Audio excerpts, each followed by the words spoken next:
of you are looking forward to this, but I suppose I should finally come clean and play this game. Excuse me, guys. I'm just gonna enjoy a little bit of dinner before I get going.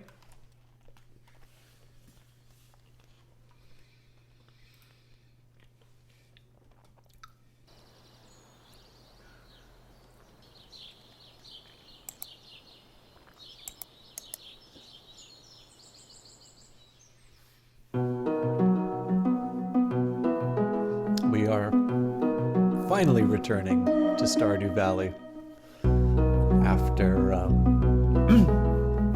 our previous adventure with it, which may have ended a little differently from what people were expecting. Alright, so, you know, the funny thing is I don't remember this stuff from the beginning. And as much as I want to skip the intro, I think we are going to do the full experience. So standard farm, simple plot of land with a large amount of open space to design your farm. Riverlands Farm, your farm is spread across several islands and scenic riverbanks. Fish are more common than usual. That looks actually it would be kind of fun. Forest Farm, the woods limit your farming space, however the bounty of the forest is nearby at your doorstep. A hilltop farm, rocky terrain and a winding river make it difficult to design your farm. However, a mineral deposit provides mining opportunities. And a wilderness farm, there's plenty of good land here, but beware. At night the monsters come out. So I'm gonna make a guess here that the standard farm is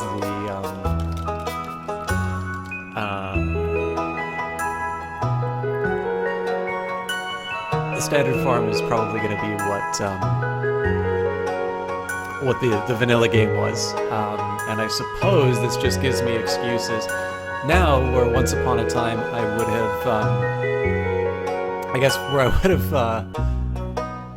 been convinced to play the game once. I suppose I'm going to have to play it multiple times now so I can have the different kinds of farms. Alright, let's play a Mr.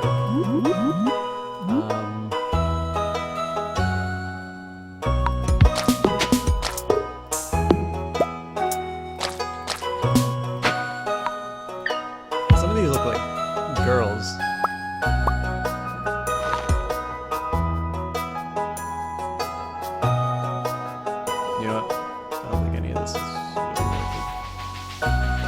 I was hoping to get like a bearded fellow. Look like some kind of a hipster. Yeah, that's good fun.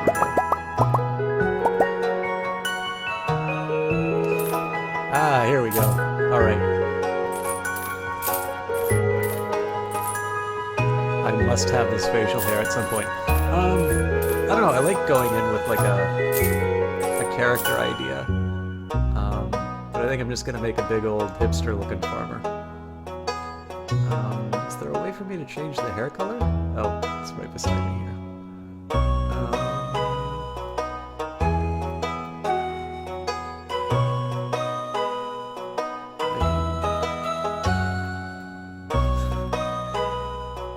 It's a very strange color. I kind of actually. So this definitely communicates how desirable it is to have sort of presets in a game, because I have no idea how to make... this'll do. I have no idea how to make, like, convincing blonde hair. But I think this'll do. Actually, you know, now that I'm thinking of it, hipsters have that new, like, fascist cut, don't they?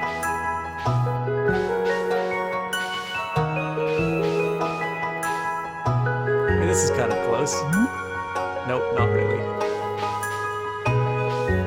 If anything, that's closer to it. Yeah, why not? We're gonna go for good old proletariat blue overalls.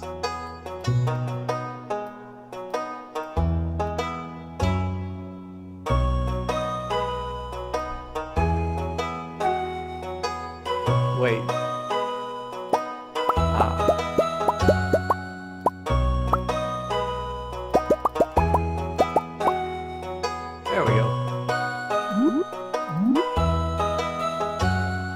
Hipster anymore, though. I wonder if there's a different God. It's hideous, but I love it. Yeah, sorry guys, I know I'm not really talking a whole lot. I think this happened the first time that I was playing this too. I kind of got sucked into, character creation. Something about the hair is not quite sitting right with me though. Yeah, this'll do. Anything else I can do beard-wise? I think that's my best option.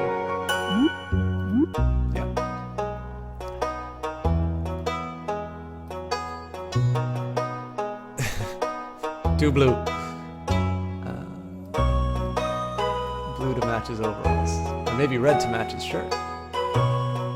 Song tease. Sorry guys, I'm utterly ignoring you. Welcome everybody. Thank you very much for hanging out for what will hopefully be a slightly longer playthrough of Stardew Valley than last time. I know I should actually maybe just comment. It's not because I'm so engrossed by the character creation as well. I am having a little difficulty with my Twitch chat right now. I am taking a look at everybody through my iPad,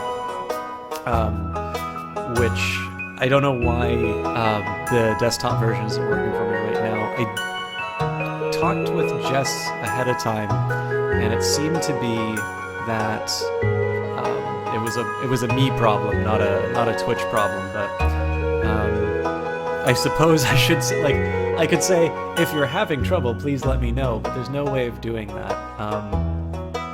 If it comes down to it, what I might try and do, well, it doesn't make, I mean, I can still reply in voice. But yeah, if I'm slow to reply,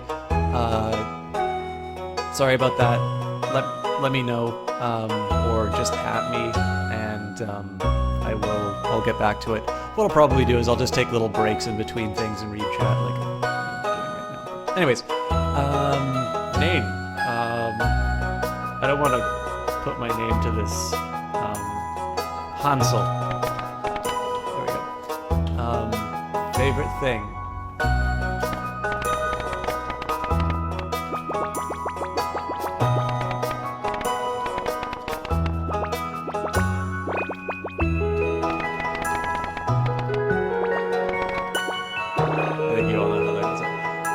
What is my favorite thing? What is Hansel's favorite thing?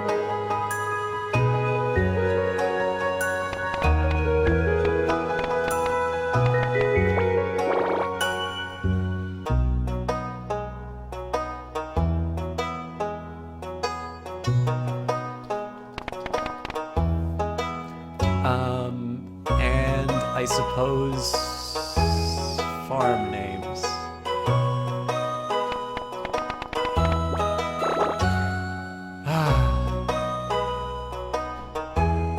I'm sorry, this is a tedious stream for everybody.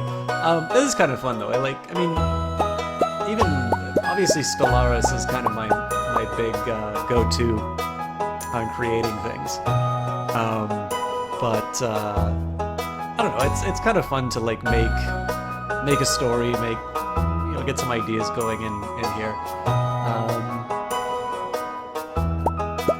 Put something appropriate. I mean, so given how early I quit out last time, I actually don't know 100% what the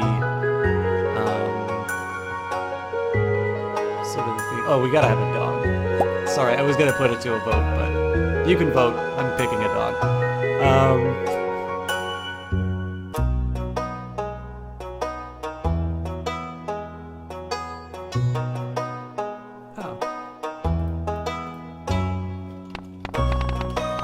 Well, no, that's gonna be, there's a hill, so I won't call it Mission Hill.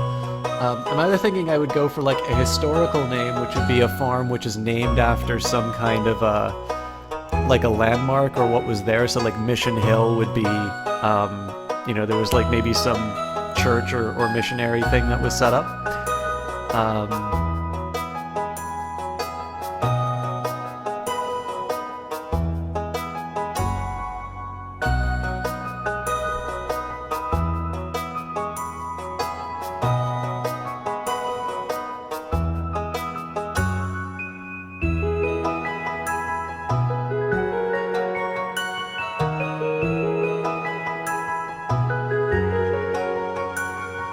I was trying to think of maybe something like a farm where people survived a harsh winter. Sanctuary farm seems a little...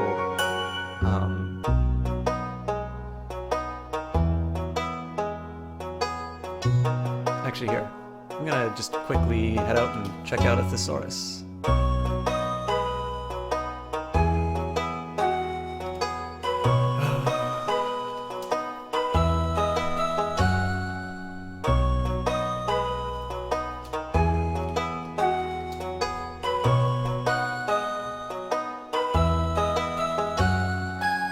Oh, these are horrifying. Altar, shrine, temple, chancel, holy place, sanctorium. We're not exactly doing... we're not going to do a high fantasy farm name. Although I'm liking some of these suggestions.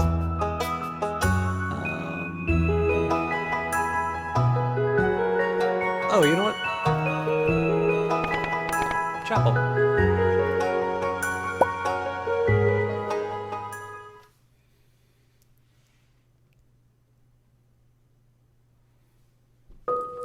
Suspicious blade in the background. And for my very special grandson, I want you to have this sealed envelope.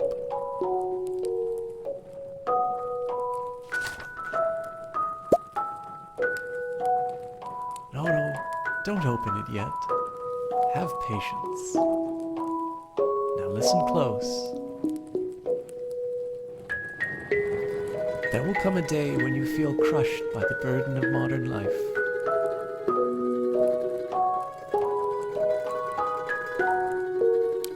And your bright spirit will fade before the growing emptiness.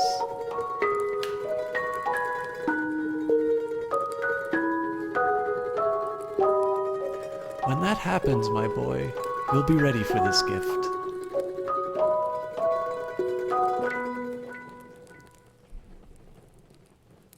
Now let Grandpa rest. 20 years later? Unknown years later? And at the dastardly Joja Corporation, we are to join them and thrive. Smile, you're with Joja. I'm still convinced that this is supposed to be Amazon. But it could be wrong. And there I am, even though I've gotten employment at a high-level .com firm. I'm probably making good money. I've got no cares in the world. The game is telling me that I have cares in the world. And even though I really wanted to work, you know what? I should probably not go on here. I guess I will just accept that even though I graduated top in my comp sci class, even though I went and I worked hard and I outdid my peers and I did a good final project and I nailed the interview, apparently that's not enough. Apparently I want to get dirt under my fingernails.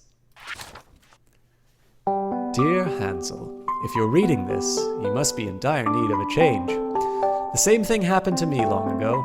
I'd lost sight of what mattered most in life. Real connections with other people and nature.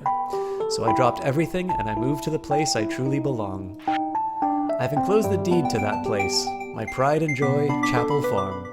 It's located in Stardew Valley, on the southern coast. It's the perfect place to start your new life. This is my most precious gift of all, and now it's yours. I know you'll honor the family name, my boy. Good luck. Love, Grandpa. P.S. If Lewis is still alive, say hi to the old guy for me, will ya?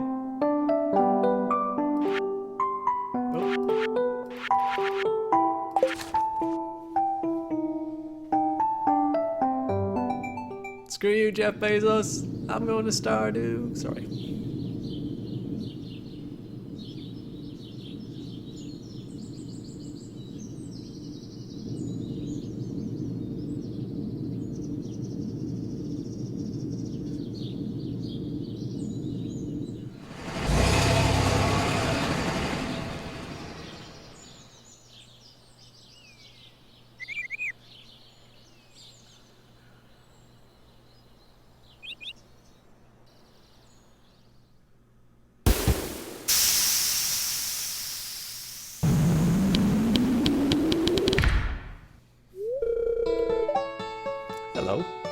must be Hansel.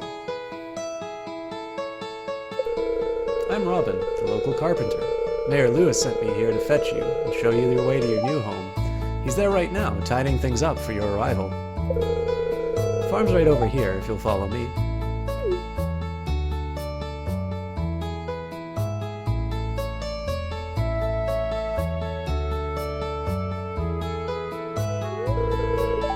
This is Chapel Farm.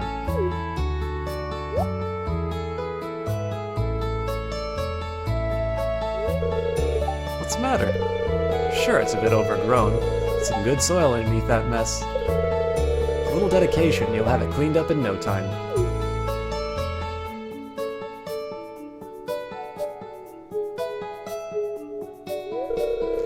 And here we are, your new home. Ah, the new farmer. Welcome, I'm Lewis, Mayor of Pelican Town. You know, everyone's been asking about you. It's not every day that someone new moves in. It's quite a big deal. So, you're moving into your grandfather's old cottage. It's a good house, very rustic.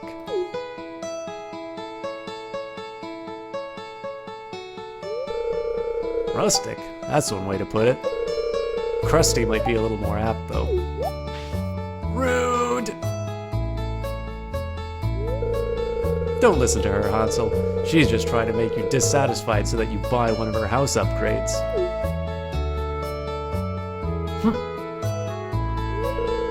Anyway, you must be tired from the long journey. You should get some rest. Tomorrow, you ought to explore the town a bit and introduce yourself. Townspeople would appreciate that. And you wouldn't want to disappoint them, would you?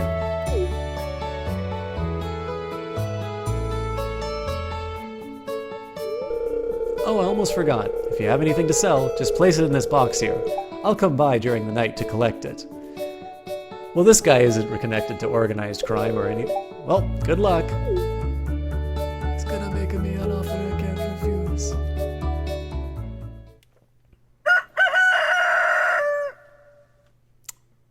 Is that a cock in the background? Saved. All right.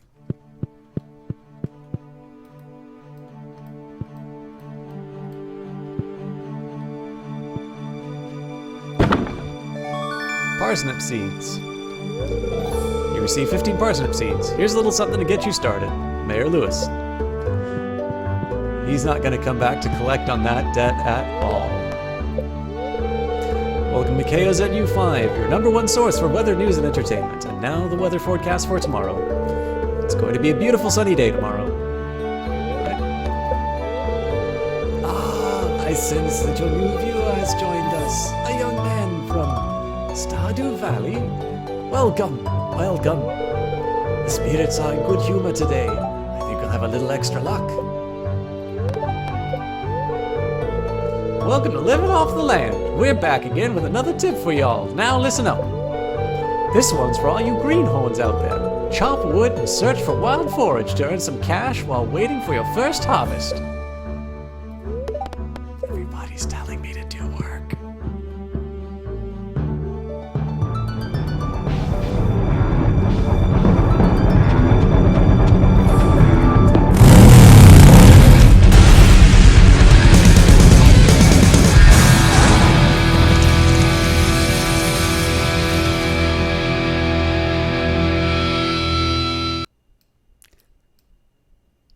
We're not doing Stardew Valley tonight, folks. I'm sorry.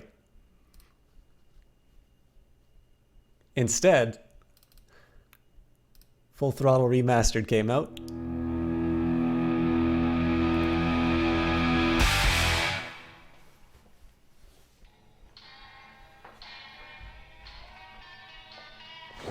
And we're going to enjoy this wonderful classic game.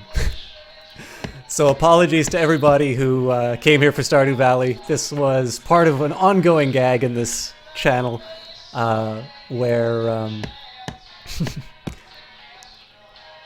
we always come up with new reasons not to play it.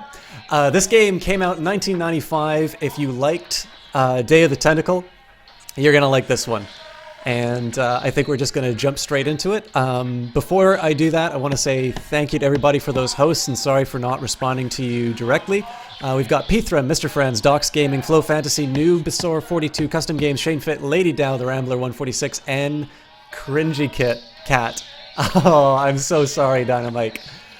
I believe if you just if you click on the VOD right now, you'll be able to see what's happening. I'm going to jump straight into the game, and we'll maybe talk about what it is and kind of why I wanted to stream this for you tonight when there's some downtime in the game. Is the game to voice volume okay? It seems like a little bit on the hot side. I'll get it a bit lower.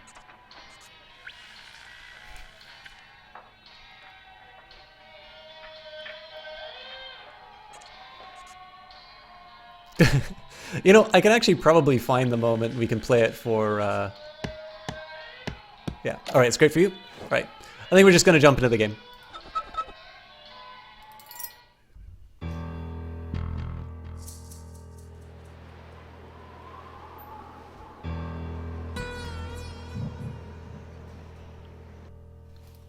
Whenever I smell asphalt, I think of marine. That's the last sensation I had before I blacked out. The thick smell of asphalt. And the first thing I saw when I woke up was her face. She said she'd fix my bike. Free. No strings attached. I should have known then that things are never that simple. Yeah, when I think of marine, I think of two things. Asphalt and trouble. Rip Burger, you're dumber than dirt.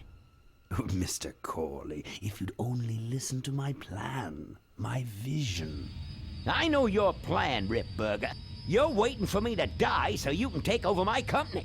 Oh, sir, that's horrible. I am not waiting for you to die. You know I've never liked you, Rip. But you have business know-how and killer instincts that I respect. Why, thank you, sir. But this latest idea of yours, riding up to our shareholders' meeting with a gang of bikers? Who do you think you're fooling? The shareholders, sir. It's good PR to be seen hobnobbing with real Corley Motors customers. What do you know about our customers, Adrian? You've never even been on a bike. Well, you know I'd be on one right now, sir, if it weren't for my destabilizing inner ear condition. Ah, your ears are fine. It's what's between them that scares me.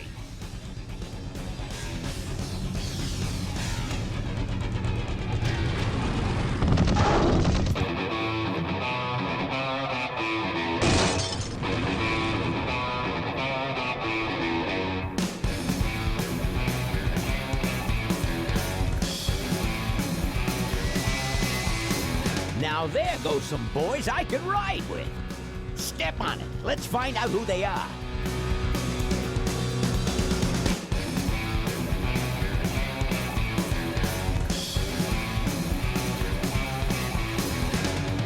December 61, my dad's wages line.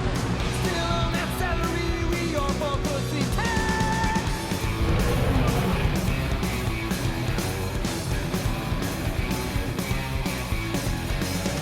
Right now, if you track on that there to sing with, you need a run luck score of every trickle town.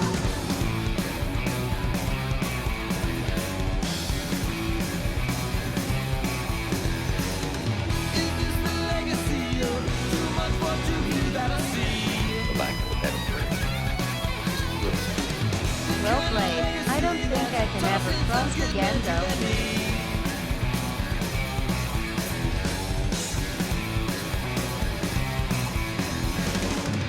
Great society's blind constantly. Since then I'm thinking now at least it got that right.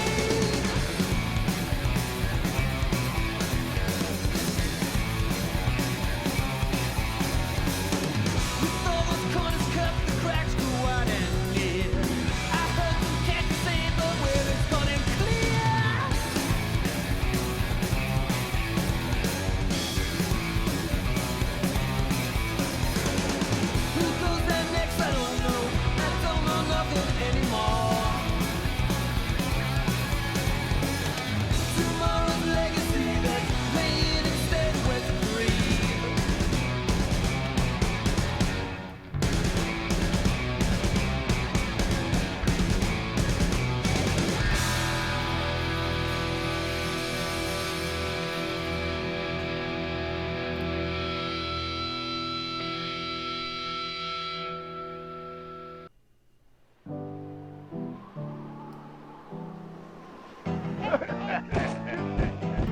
Hey, Ben. You know, Ben, we're broke. Yeah? And if some cash doesn't come our way soon, we're in big trouble. Relax. I have a feeling something's coming our way. Something big.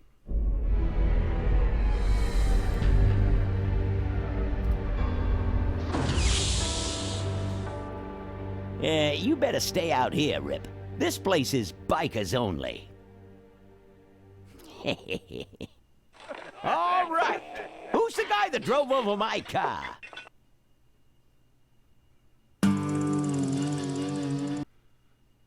What could possibly be taking so long? Maybe old man Corley got himself in trouble. Yeah, maybe they took the old guy out back and worked him over with a 2x4. An appealing notion, but improbable. More likely he's boring them to death with some tale of the glory days. But Malcolm, isn't that illegal? Not back then, it wasn't. So who do you ride with these days? He rides with me. Although I'm sure he'd much rather be riding with your little club. I told you to wait out in the limo, Rip Burger. I thought you might like some help with your sales pitch, sir. Sales pitch? Yes, we have come here today to offer you and your men employment. Mr. Corley requires an escort to the annual Corley Motors shareholders meeting. Does this look like an escort service to you? You would be well compensated for your time, of course. Not interested. It's fairly obvious that you could use the money. Listen, I said we're not for rent. The polecats are not goons for hire. Not even if it were Malcolm Corley's dying wish. Rip Burger? That does it. I'm gonna... Hold on there, Malcolm. If you don't mind, I'd like to step outside with Mr. Ripburger for a little chat. Excellent idea.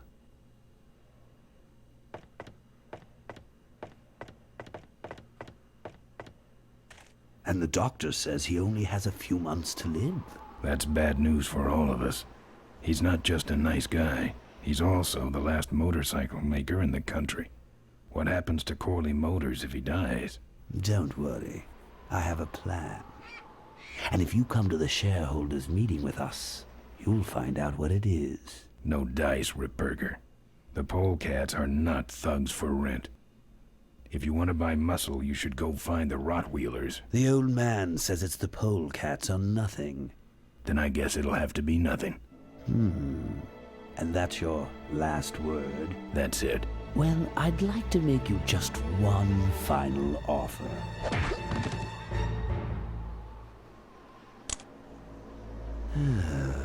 Bolus, take this coat and go get his motorcycle.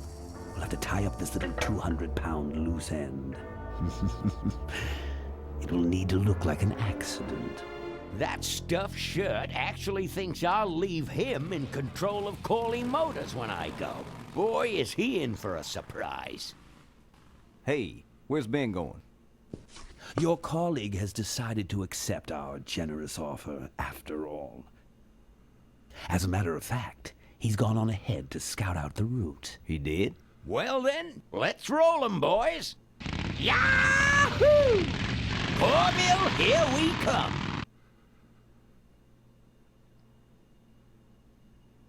All right, and now we're into the actual game. Guys, just a special moment here. Jess couldn't be with us, but Jeff DeHeff is in here, and Jeff DeHeff actually helped me out with these motion graphics. He was the one responsible for Ben breaking through the screen. I owe him a lot. He did that on extremely short notice, and I'm really grateful for him. I should also let you know, hey, Lieutenant Dan 222. I did want to take a moment and just mention not only the fact that he did that, but he and Jess actually do this as a business. And so if you have some motion graphics or if you have some emotes or something like that that you want to do inside of your stream, you should definitely get in touch with those fine people. Also, we had a follow. I think it was Crazy Guy with a Snake. Thank you very much for that follow. I had to. So for those of you who hadn't figured out, that was a video of me playing Stardew Valley, which is why the audio was so screwed up on that. But I really appreciate. I actually did not lose that many viewers during that fairly boring introduction. So thanks a lot. But guys, let's do a quick introduction as to what these kinds of games are. Yeah, and actually, Jeff, if you want to leave any kind of contact information for you and Jess, I mean, you did absolutely wonderful work. So definitely, if we can gin up a little bit of work for you, definitely feel free to leave your contact information inside of the chat. It's literally the least that I can do. So guys, I was going to mention that in terms of the adventure genre, this might actually represent the peak. They didn't make too many after these. LucasArts, which is George Lucas's company, it's one of the reasons why Mark Hamill probably has a role inside of this. What this story basically is it's almost like a detective story with the biker as sort of the main detective. And what it would be, before there was Telltale and that, there would be these games which are ostensibly puzzle games, but they're really focused on the story. And one of the things that's wonderful about this one is a lot of the background and a lot of the backstory. Alisti, thank you very much for that follow. A lot of the backstory is kind of filled in. So there's sort of regulations that have been put in place that are sort of restricting America's roadways, and the idea that Corley Motors is the last motorcycle manufacturer. You've got sort of hovering limos and things like that. It's a little bit science fiction-ish, but not so much that it's completely unrecognizable. And here we have the first puzzle of the game. Actually, for those of you, what's been happening is Double Fine has been re-releasing these old games. This game came out in 1995, so 22 years old. I actually remember playing it first. I played both Day of the Tentacle and this, and I was definitely a little bit older, so I remember this game a bit better than Day of the Tentacle. But this is what the game originally looked like. So you can actually switch between sort of the remake and the original. But for those of you who don't know how to solve the first puzzle, I'm going to show you.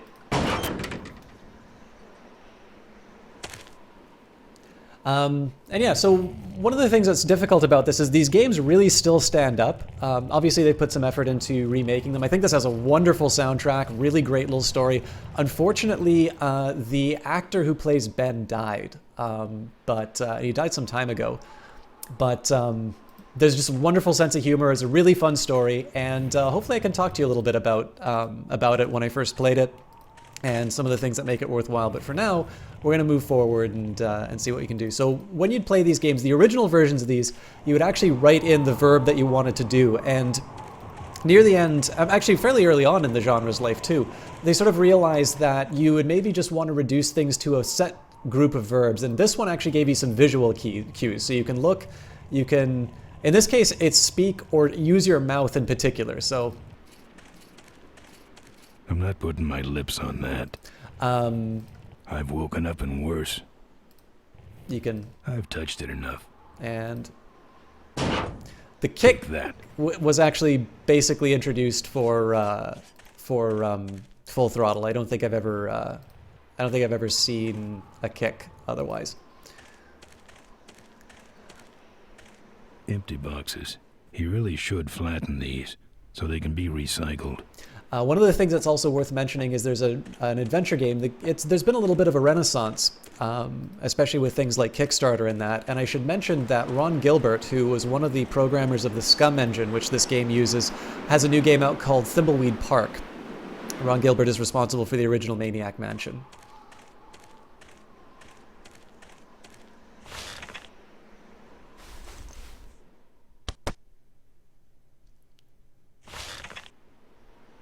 Some joker took my keys. So I don't like that. This is the first problem that we've been introduced into the game. Like I said, these games effectively come down to a series of puzzles.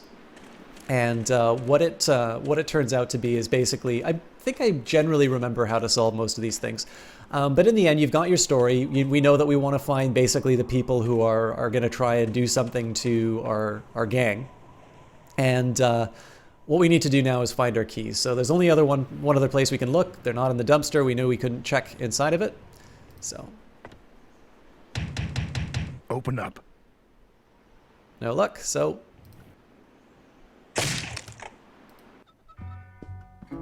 I fixed your door. It was sticky.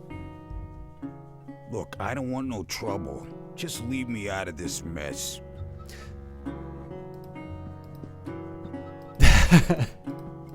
Sounds great, Johnny. So one of the things that's nice about these games, the best designed adventure games would sort of, they would give you some things to do. So for instance, you can take a look at the cash register. It's empty. Don't get any ideas. So in this case, there's nothing really to do.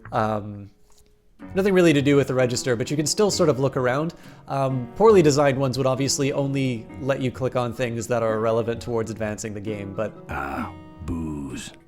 there's always a little bit to find if ever you take a look around the environments. Yeah, right. All right, doesn't want to play the piano, but Play.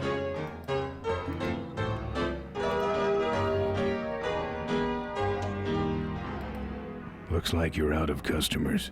Yeah, your gang took off with those well-dressed gentlemen. So what'll it be, Mac? oh, I'm not going to be able to compete with GOG then, Dynamite. Where'd everybody head off to? What am I, the cruise director? Maybe they're up on the Lido deck. I think you're in on this whole bum deal. Yeah, well, what are you gonna do about it? Actually, sorry guys, Dynamite makes a good point. This game is now available on GOG. It's actually 20% off, and if you use the affiliate link, like I'm going to bring up in a second, you will actually get an opportunity to play this game yourself. In terms of cost, it's about $15 Canadian for me. So let me just take a quick over. No, Lady Dow, please don't. But sorry to do this to you guys, but I will just quickly update the bot because this is a really wonderful game, and now is a chance to get it on sale.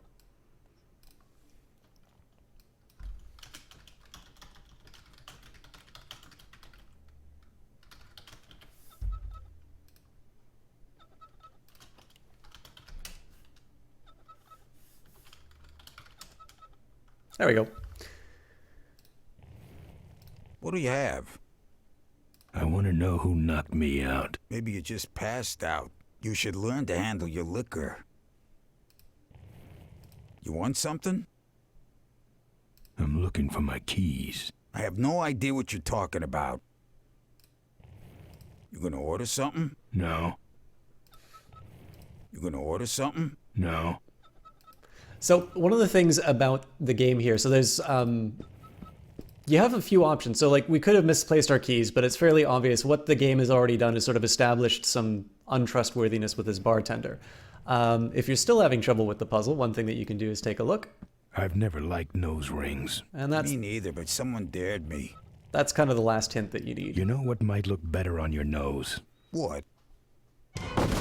The bar. Now don't mess around with me. All right. I got your keys, but I don't know nothing. They had guns. They told me to stall you as long as possible. Why? I don't know. I overheard them say something about an ambush up the road. What else? Nothing. Look, man, here are your keys, all right? Oh, someone did say something about killing you and making it look like an accident. They didn't do too good of a job there. But why ambush the polecats? I'd better get moving.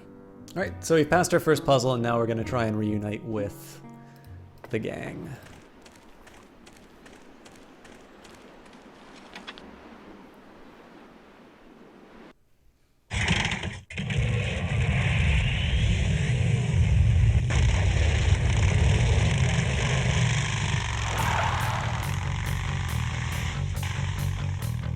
When I'm on the road, I'm indestructible. No one can stop me. But they try.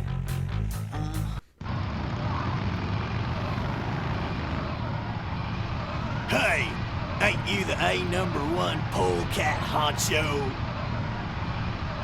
Yeah, and you're in my way. Well, get used to it, bud.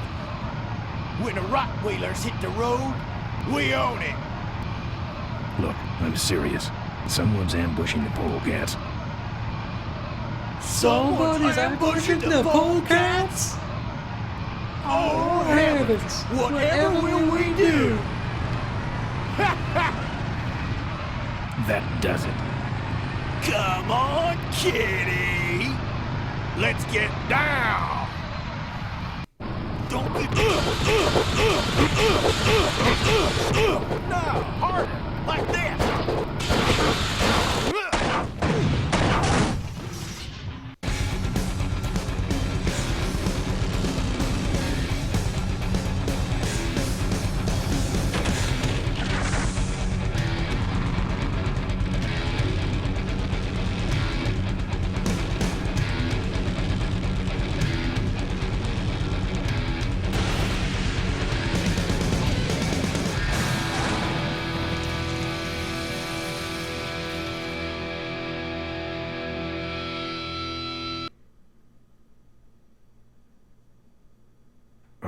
I'd like to make you just one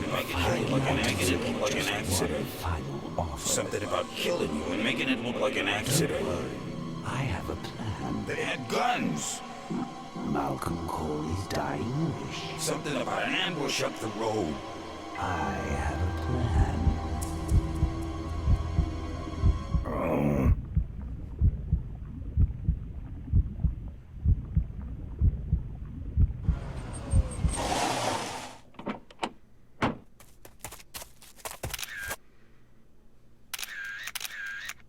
Man, this is gruesome. My editor better print these in color. Now I have to get you some help, I suppose. Ah, quit moaning. I know someone around here who can fix anything.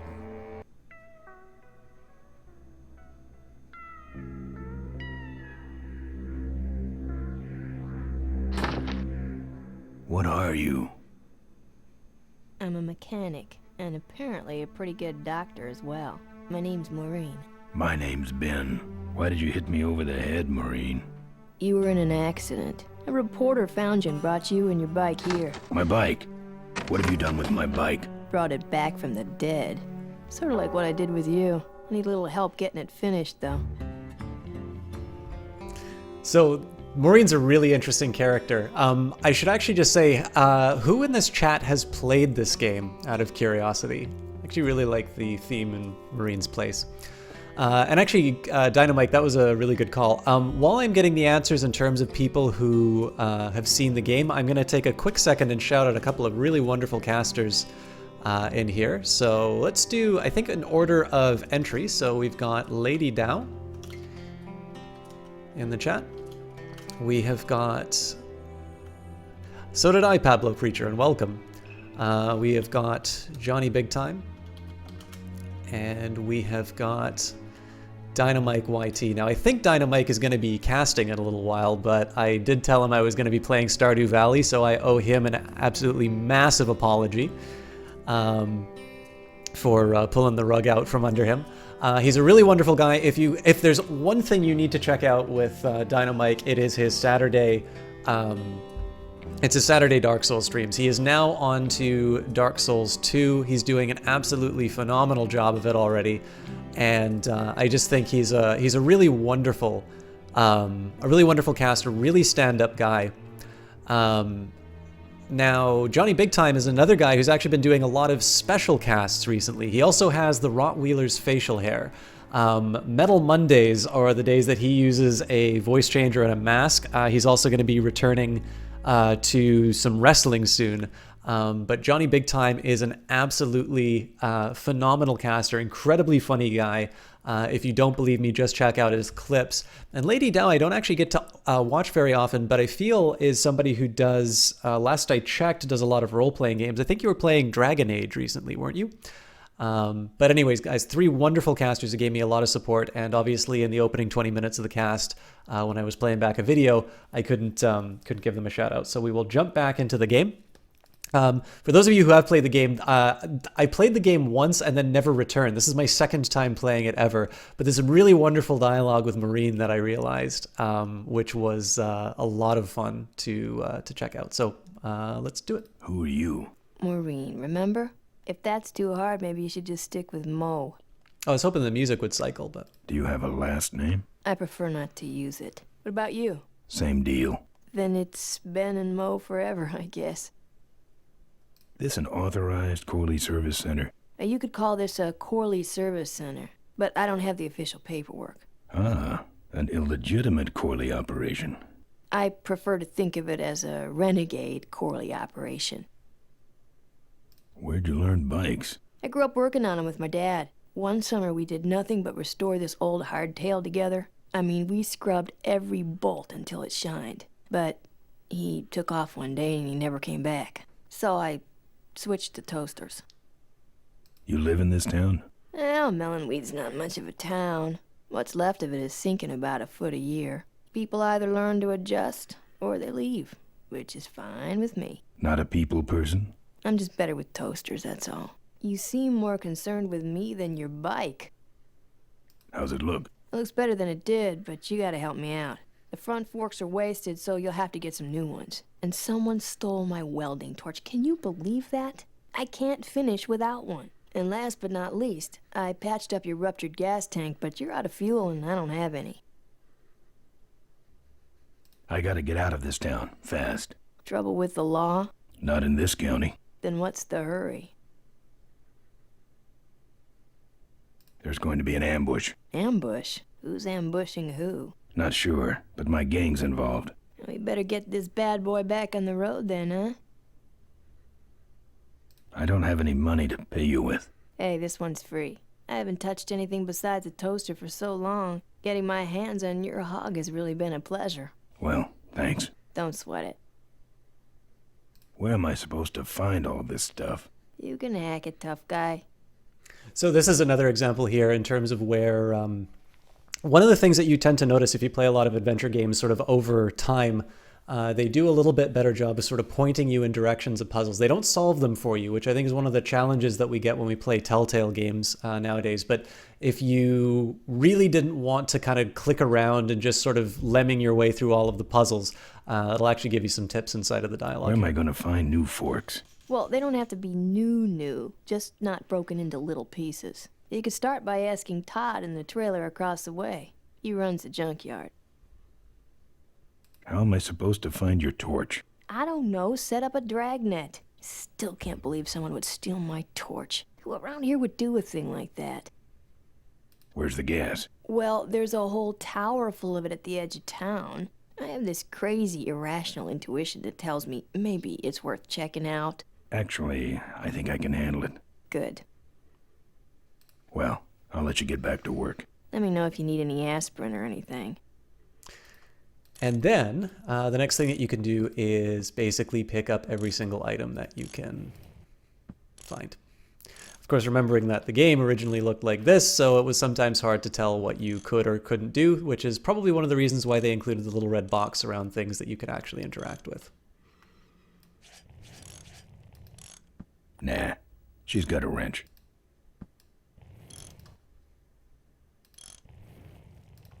Who's this? Oh, that's me and my Uncle Pete.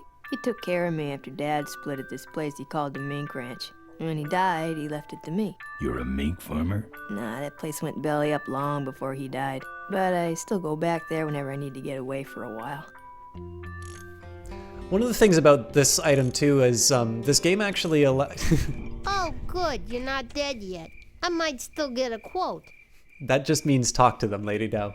But I like where you're thinking. I heard you saved my life. Yeah, but don't worry. I wasn't trying to. I was just looking for some nice roadside disaster photos and you helped.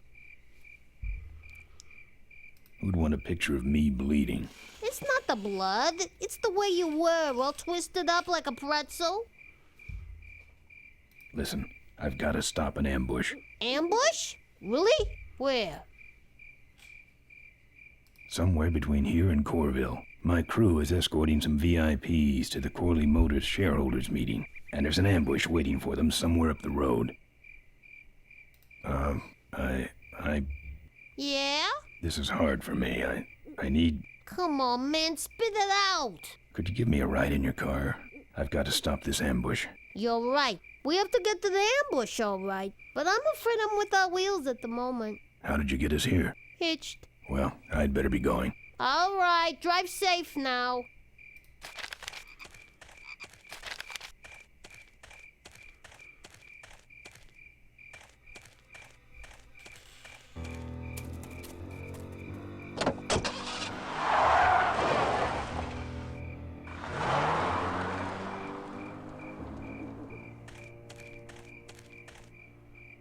Thanks for the lift. Now I got a quote for you. One of the things that I love the most about this game is the very deadpan approach to the dialogue. So I'm trying to think about what the best way to handle this stuff is. So I'll give you an example. So let's say we want to try and get the forks first, right? We've kind of been indicated we want to check out Todd's junkyard. Todd's junkyard. Open up, Todd.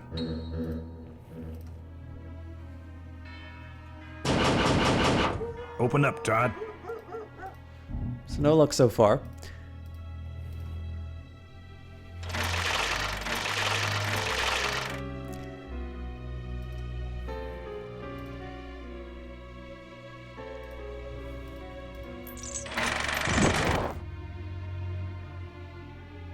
No luck. So, I mean, you can always try and take a look around the area in terms of seeing whether or not there's anything else for you to do, but I can tell you right now that we don't have what we need to solve these puzzles. There's basically 4 locations in this city. We've got Maureen's, we've got the gas tower, we've got a trailer, and this is the junkyard. So let's go visit Todd's junkyard because, well, he's the man who owns the junkyard. Either someone's doing some welding down there, or we're talking about some very subcode wiring.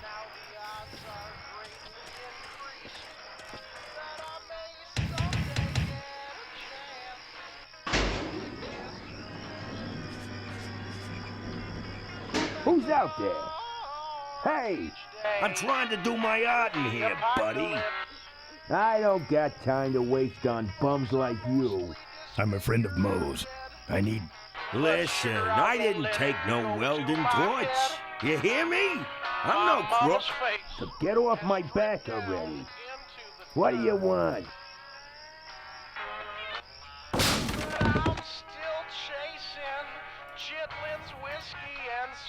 This view defines true beauty. Sometimes you just need to use the boot. So basically what these areas are going to do, one of the ways that this game sort of has its own internal logic in terms of how you get the items is you're like, okay, well, if I need to get into Todd's junkyard, maybe I need to talk to Todd. As it turns out, you're not going to, you're not necessarily going to get the thing that you think you're going to get. Like, you sort of think maybe you're going to get the forks, or you're going to basically be able to... I think he's had enough. You know, maybe you think you're going to get some kind of a way into the... Wouldn't look good on my bike. You're going to get something, you know, related to the junkyard in here, where in fact it turns out he's the one who stole the His decor has a strong carnival coin toss flavor to it.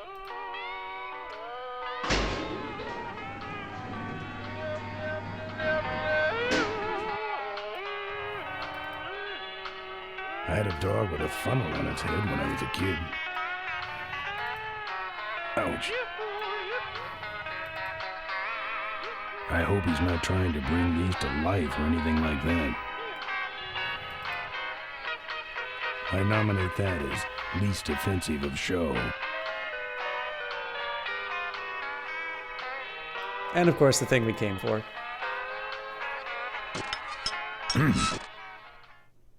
That's my welding torch. How'd you get it? Oh, it was just lying around. A pair of forks, little gas, and we're set. All right, so 2 items to go. Don't you, Johnny Big Time? But yeah, one of the other things that was really interesting about Full Throttle is that it, so that photo of Maureen and her uncle, if you don't check that out, that does actually come up in the story a little bit later. And so there's a couple of times where if you don't do certain dialogue options, the game actually kind of gives you a hand and lets them come up in a natural way in the story. So this is one that definitely kind of took a little bit of it took kind of its foot off the gas on the difficulty and instead just sort of let you wallow in the story. Now the big thing that we've done here, we've sort of taken everything that is immediately obvious in Todd's trailer. We've got a hose, we've got a gas can, we've got a lock pit, and we've got some meat. So none of those really obviously tell me how we're going to get into that junkyard. We might maybe want something that will hold the door open or keep the chain in place. So what we're going to do instead is head to the gas tower and see if we can either find something to help us out there, or at the very least we can maybe finish the gas mission. The top of this fence is electrified. All right, well, we got the lockpick from Todd's, so...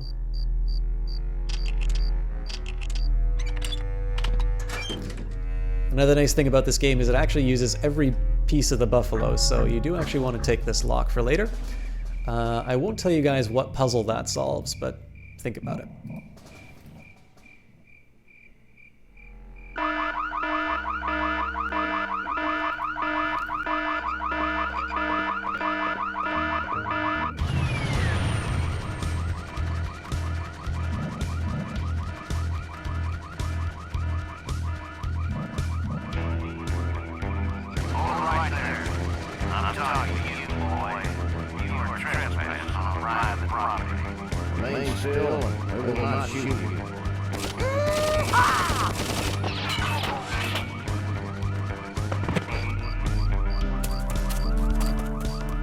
I get to say fire before you do that, Floyd. Sorry, boss. I got excited. So again, hover cars are not in the current law enforcement arsenal, so it is a somewhat science fiction-ish game. So, this is a tricky one to figure out originally. Let's see if we can maybe hide from the police this time.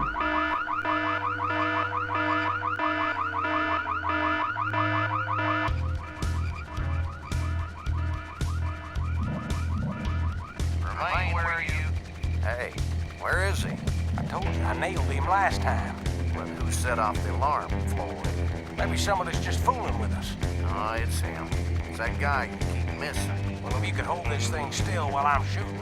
I'm going down for a closer look.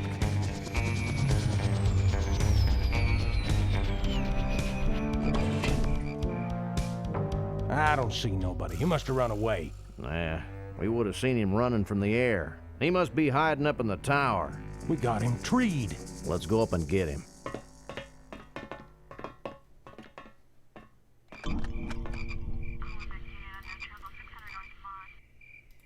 And now we have an option in terms of where we can get our fuel.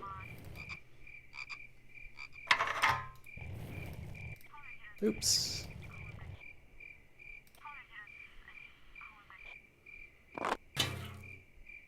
One funny thing about this one is I had the hardest time with this. I thought this would be enough to get the gas out. I didn't, I've never siphoned gas, so this was the part that took me the longest figuring out this part. Hey, who's that down there in the yard? It's him. Get him. Where? Over there. Quick, you go around the other side and we'll have him cornered. Where'd he go? Let's call it quits, huh, boss? No, let's call in reinforcements. Oh, I didn't know that, Lady Dow. That's really cool.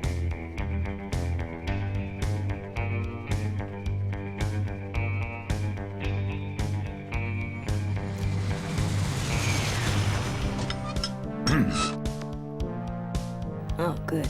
You get this from the gas tower? Not exactly. Just a pair of new forks and we're on the road. All right.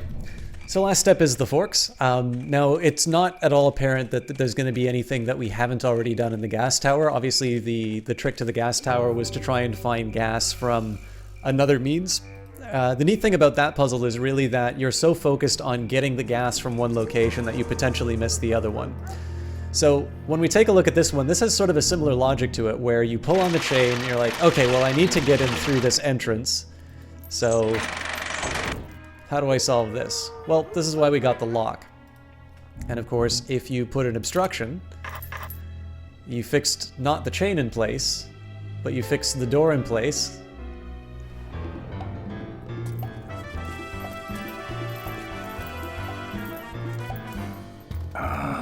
Junk.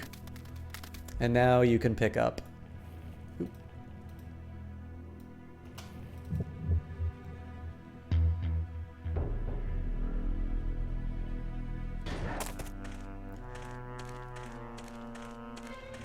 Just the kind of forks I need. right on top.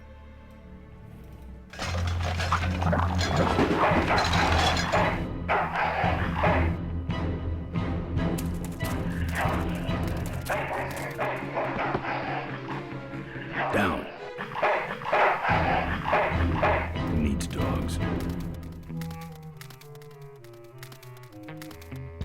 Yeah, now obviously guys, I've played this game before. I remember the earlier puzzles better than the later ones. So there'll probably be some points where I get stuck, but now we have a problem of a dog. Cars? No, thank you.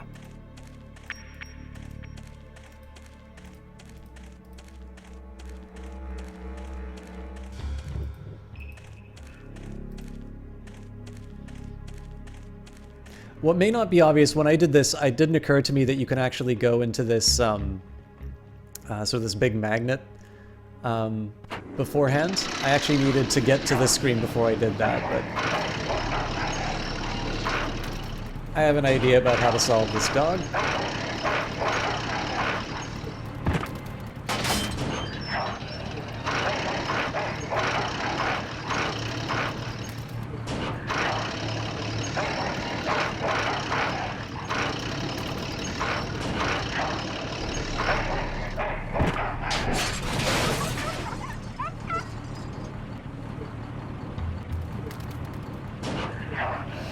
Ah, it's fine. It's a dog from hell.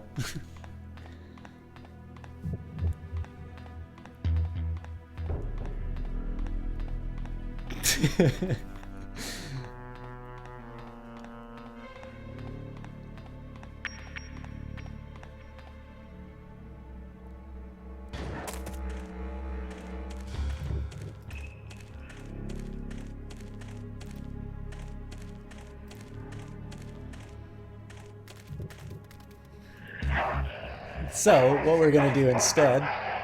Here, Poochie Pooch. Pooch. Bon appetit, mutt.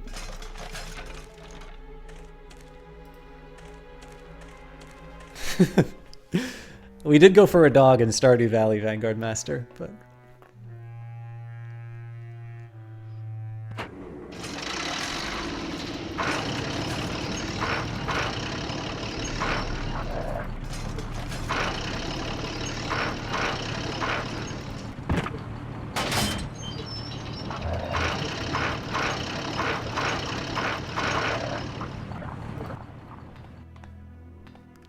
Nice little touch here, and this was even in the original game.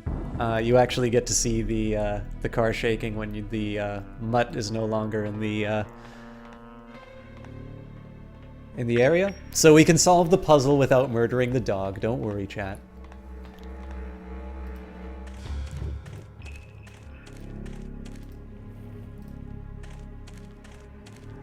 Cars? No, thank you.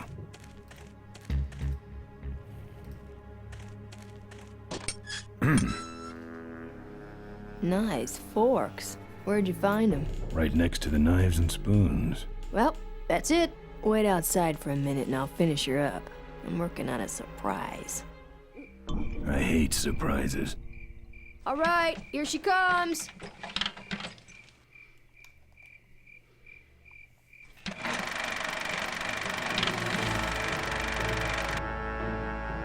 Am I cool or what? You're amazing. I should crash that thing every day. So what's the surprise? Oh, just your average everyday pre-regulation destroyer class solid fuel recoil booster. You're serious? Yes. But only the vultures. I have my connections. Now, are you gonna try this thing out or not? Ooh, wish I had a camera. I wish I had some way of paying you back. Just beat it, will ya? You're scaring away my regular customers. Bye, Mo. Send me a postcard from the ambush.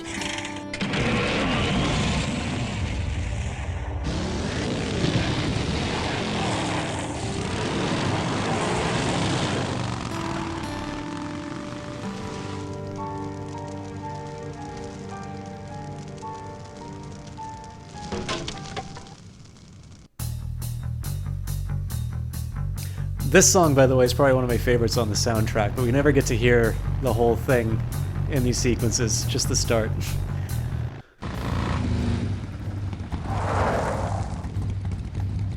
All right, look lively. He's a sneaky one. This time he ain't getting past us. See him? Nope. Keep looking. So I've got a question for you here, chat. Does anybody have any bright ideas about how we solve this puzzle? Obviously for people who haven't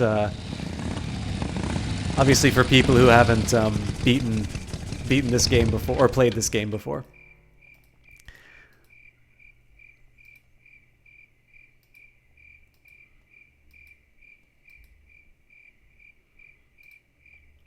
One of the other things I'll mention too, just while I wait for people and see whether or not we've got acclimated to adventure titles yet, using the kick option, crazy man with his snake.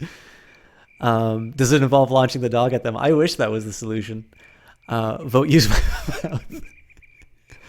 I'm always fond of that option too. But one of the things that I love too is, again, how much of the world is actually given through the dialogue. So the pre-regulation solid fuel booster.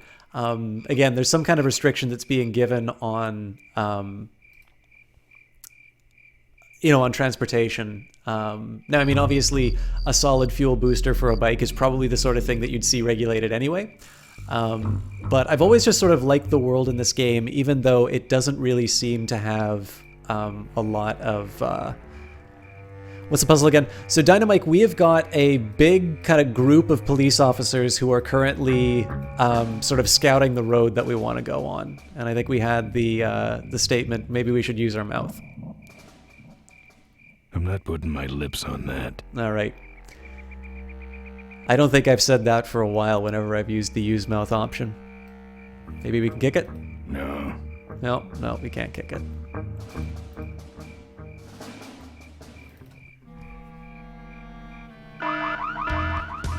Hear that? He's back at the gas tower.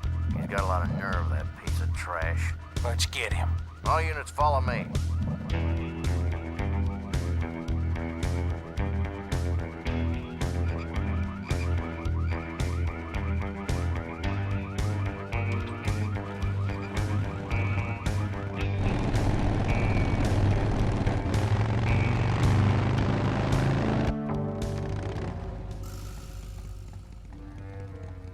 Ben, how'd you get behind us? Where are the suits? Corley's making a pit stop.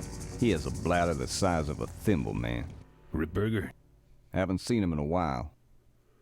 Ben, man, what's the deal? Did you find something up the road?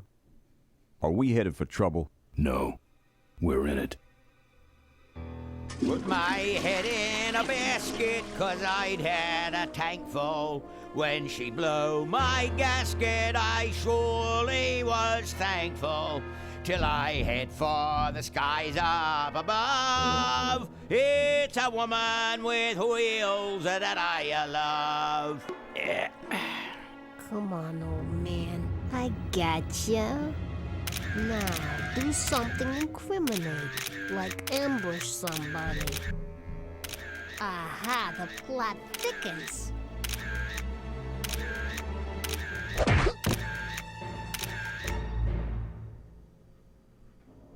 You shouldn't have laughed at me in those board meetings, Malcolm. What a psycho. Gotcha. Hey, look what I found in the bushes. What is that? It's a chokehold. Come here and I'll demonstrate. It's got a camera. I'll get her. No. Nestor will take care of her. You have an important engagement with the rest of the Corley family. Right. But don't forget to destroy that camera. Yeah. Now then, Malcolm. How about one for the road? No, these are the original voices of Pyrobama. Corley. Ben! I guess Rip Burger couldn't wait for natural causes. Just like him to hit a man when his fly's down. Ripburger did this to you? Yeah, he knew I was dying, and he knew that my will would put him out of a job. He wants to take over Corley Motors, Ben. Sell it off to foreigners, lay off workers, start making minivans. You understand me? Minivans! Oh. You gotta hurt him for me, Ben. Promise me you'll hurt him bad. I promise. I want my daughter to take over the company. You have a daughter? Yeah, and she's a real mechanical genius, Ben. Rebuilt her first carburetor when she was 4. I used to call her the diaper dynamo. Find my daughter, Ben. Find Maureen. Maureen?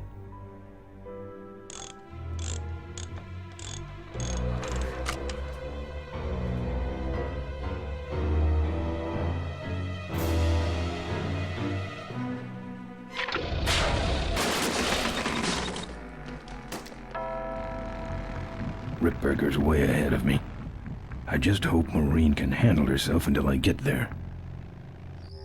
Gun, I understand. Why'd he bring a camera? Who does this guy work for? Corley Motors. Nestor, what's that moving over there by that pile? I don't know, Rip, but I think that pile is Bolus. Yes, now I remember. You're the smart one, aren't you? There's Mo's shack, but I don't see the limo. Maybe I beat the date. On second thought, maybe I didn't. I'm really enjoying it, Jeff DeHeff. It's exactly how I remember it, and the new look is right. But yeah, so to answer the question, so Pyro Bomb's got the actor who played Ben unfortunately died, I think, back in 2002. So they wouldn't even have the option of doing they wouldn't be able to remake the voices unless they got somebody new. Hey, Gunny Steiner, how you doing? I had some wonderful help from Jeff DeHeff and your daughter. So for those of you who do not know, Jesse Quill's dad is in the chat right now. And the two of them did me a wonderful favor and actually gave me some motion graphics for early on in the stream. It's great to see you. Looks like someone searched this place in a hurry. Nothing left but debris, except for that smashed up camera. Brimambina, how are you doing as well? Mo said she didn't have a camera. Here's Mo's picture of her and her Uncle Pete at his mink ranch. She said she went there whenever she needed to get away for a while. That's pretty much my only lead right now. And Brimambina is Jesse Quill's mom. Two very proud parents indeed. Now, Gunny Steiner, did you ever get a chance to play Full Throttle back in the day? I know this was a PC title, and I think you said you were primarily a console gamer. This would have been a 1995 release.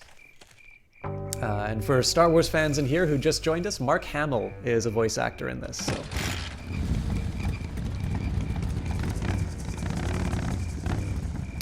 No Pyrobama. It actually, the game triggers an event where you ask Maureen about the photo on your way out.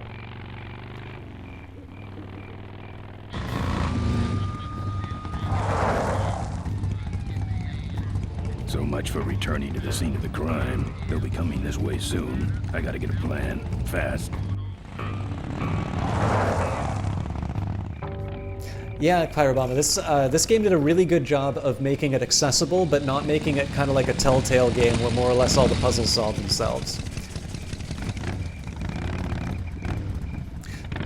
So I actually have a question for you guys. Would you prefer a little bit more commentary as I make an effort to solve the puzzles, or are you guys okay with just sort of seeing the story play itself out? I'm happy to do it both ways, but so far I haven't encountered a puzzle that I don't actually know the answer to yet.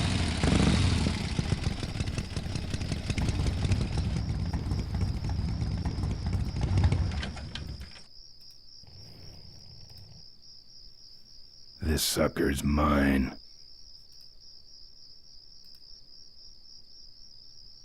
And we are back to the start of the game. Hey, killer. What? Hey, it's cool. Your secret's safe with me. What secret? Haven't you been watching the news? Once again, our top story tonight, Malcolm Corley, owner of Corley Motors, was found dead at a rest stop just outside the town of Melonweed. Apparently, the benevolent patriarch and CEO was viciously beaten about the head and neck. savagely and without mercy.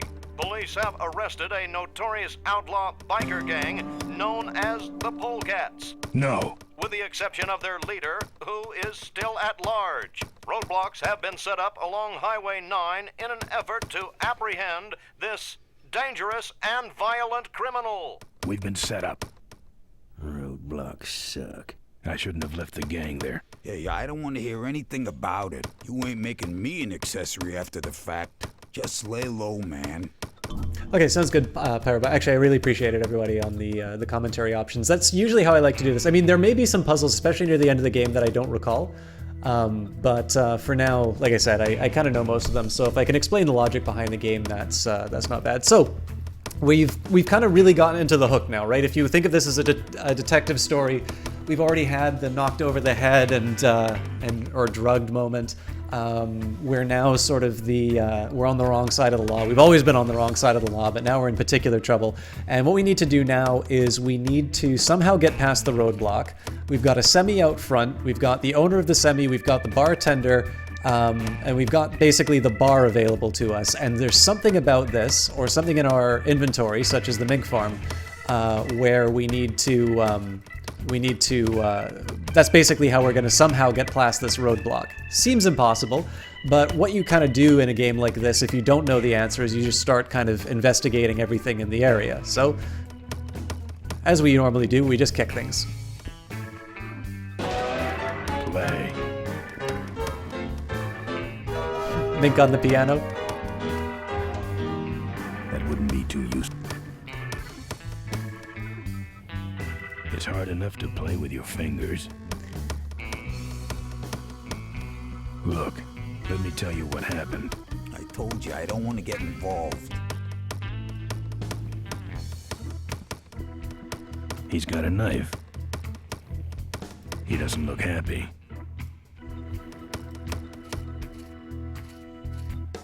I can do that. Not gonna happen.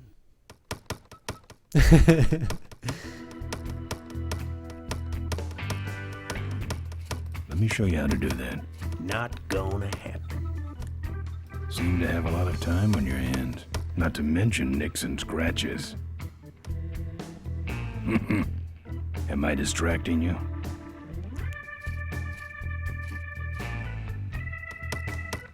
That's your truck out front. I need a ride. I look like a cabbie to you? Get lost. They're not letting anyone through that roadblock anyway. Not even truckers?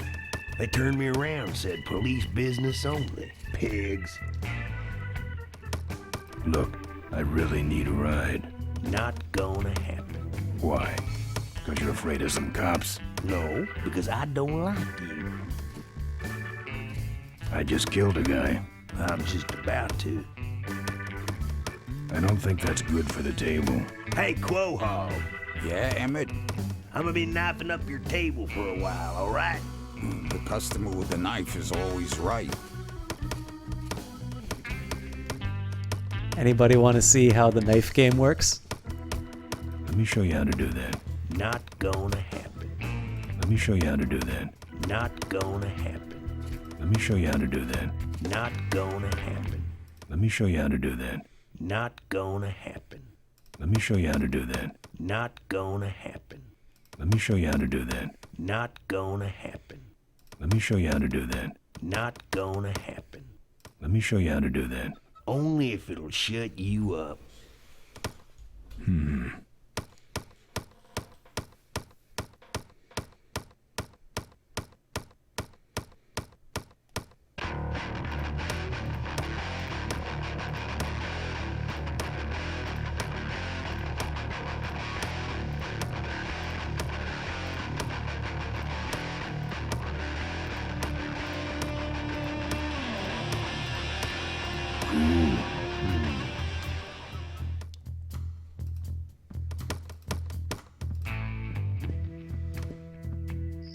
All right, so we don't have any, we don't really have anything that we can do here. So right now the game has told us that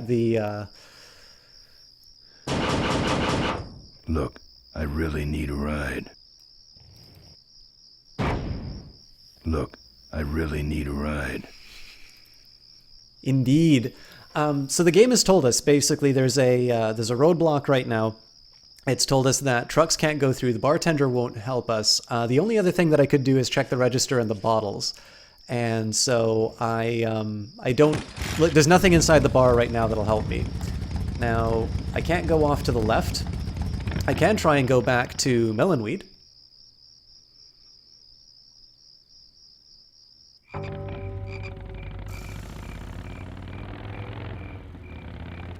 But we'll think a little bit about what we've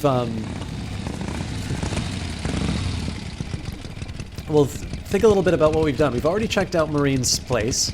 We've already checked what we need inside of the junk, sort of the junkyard, Todd's, and the gas tower. This will basically head towards the police. And I'll tell you right now, there's nothing in Melonweed that we need. We've already got everything that we needed out of that.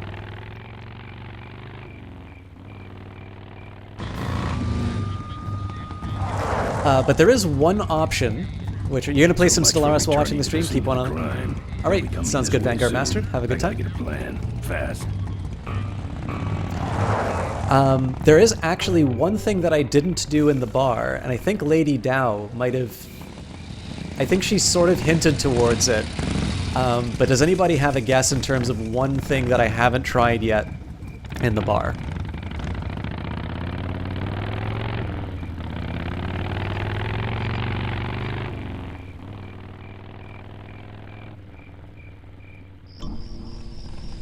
This is indeed a LucasArts game, Gunny Steiner.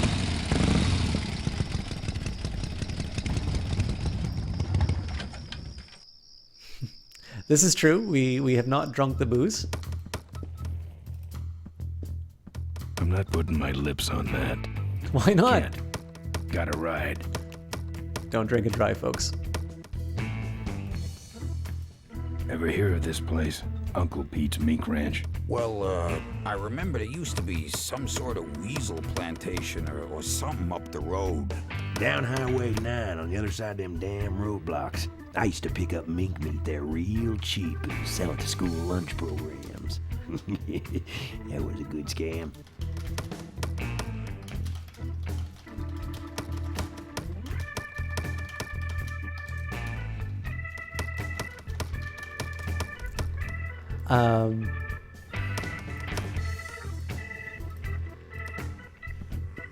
I need to get to this place, Uncle Pete's Mink Ranch.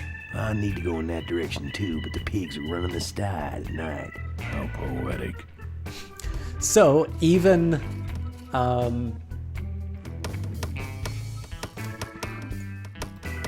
after exhausting all of our inventory, we don't have anything that we can do. So, this is around the point where you give up. But the other trick about doing adventure games has been basically you go to every room that's available, you try and pick up everything. And there's one place where we haven't gone. You're exactly right, Pyrobama. Psst. Over here!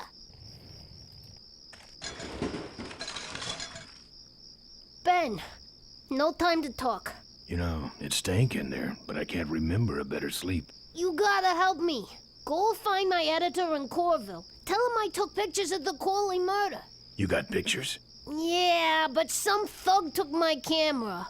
So you don't have any pictures? Well, I tracked the guy to Melonweed, but I'm not going near the place. They'd kill me. Get my editor. He's gotta get me out of this. Take one of these fake IDs to get through the roadblocks.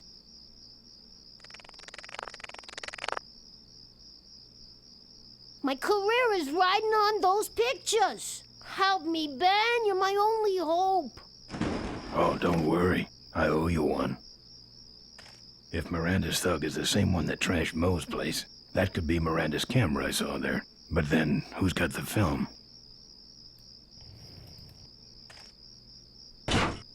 Take that. Quit it!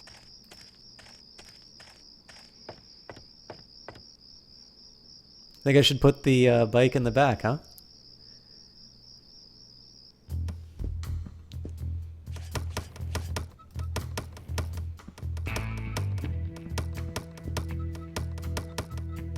Good talking to you. Friendly folks you get in here. Damn, it's not what you'd call an I'm okay, you're okay person. Ah, shut your hole. Whoa, I was hoping you'd be here to hear that, Gunny Steiner. Here. What's that? Fake federal investigator ID. Could be of some use at one of those roadblocks.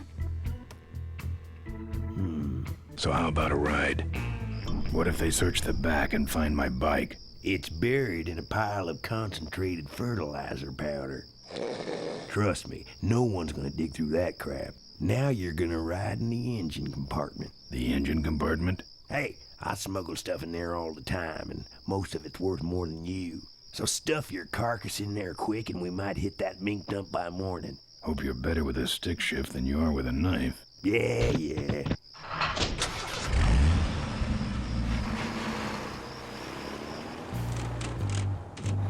Oh, great. Smells like he's got a fuel leak. I love engine fires.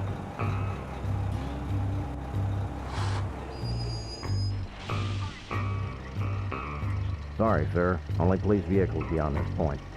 I'm with the feds, chump. Check it out. Huh? What's this about? Undercover agricultural sting operation. Nicely What's in the played, back? Lady Dow. Fertilizer. All right, move along.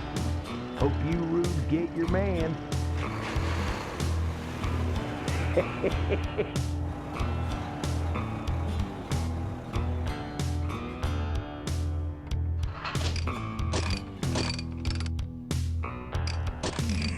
We stopped moving.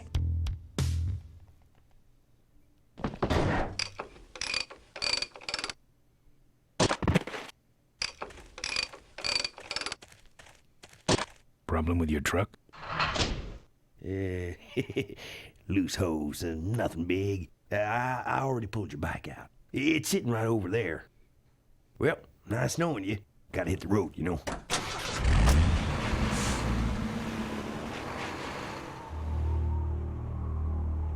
Uh-oh.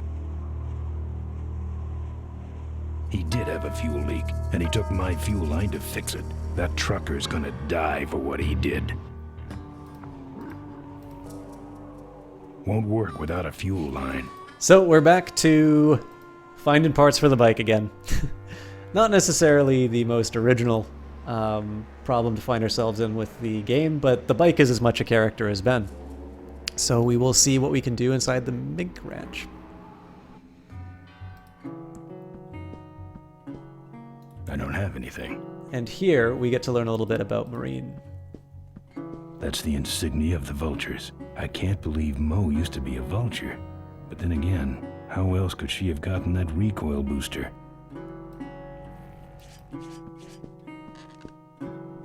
Looks like a mink pelt. There's a picture of Maureen and Malcolm. Looks like they're restoring an old hardtail together. Lots of bikes. Lots of bikes. Lots of bikes. Tough-looking padlock. It's locked. No.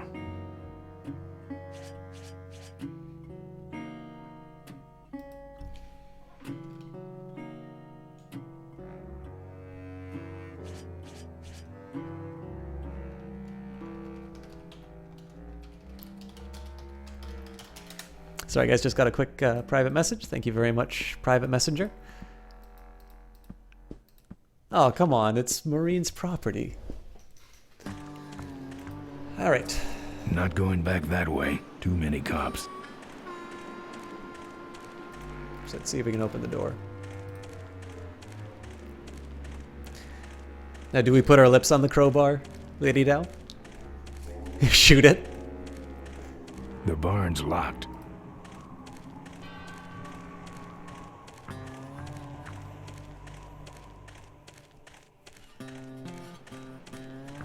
I don't walk.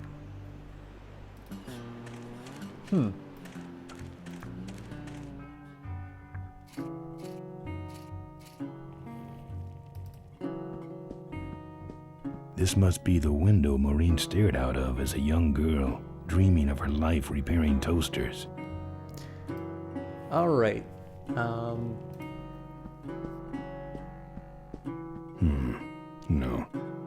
It's funny, I talked about getting to some points where I don't... Oh, hang on. There we go.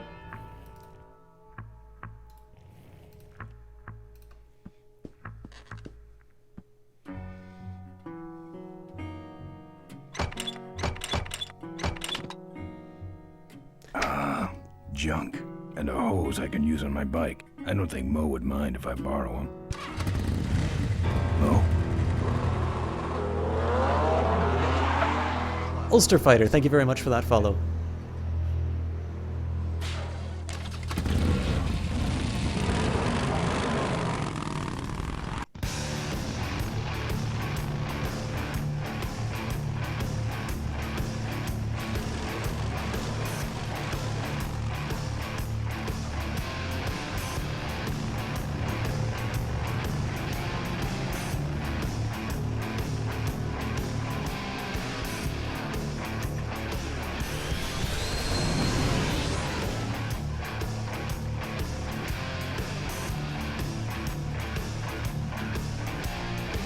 She took my booster fuel.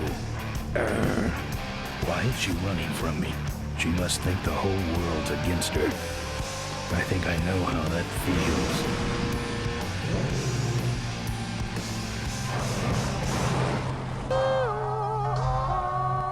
That does it. He's dead. That sign. That means I'm in cavefish territory.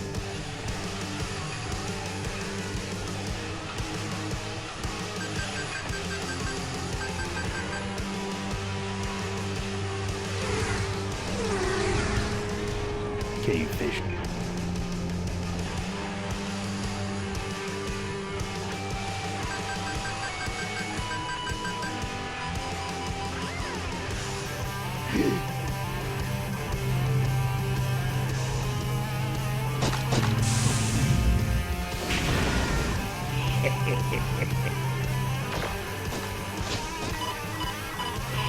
Notice his tattoo, by the way?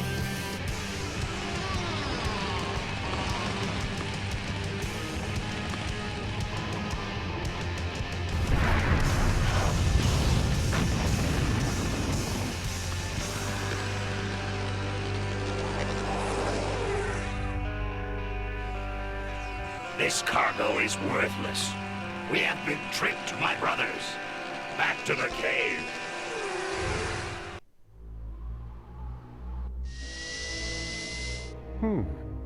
The place looks deserted. Maybe the boss was wrong and she ain't coming here. She's coming. We just got here first. That means all we have to do is sit here and wait.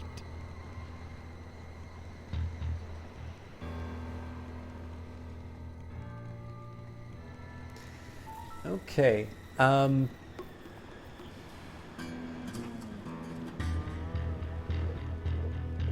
There's actually something that you're supposed to do with this fertilizer truck, but I don't quite know how to motivate it yet. So what I think I'm going to do... That's a really good point, Gunny Steiner. I'm actually going to drive off, and we'll see what we can do here. And now we get to do some of the driving and fighting sequences again.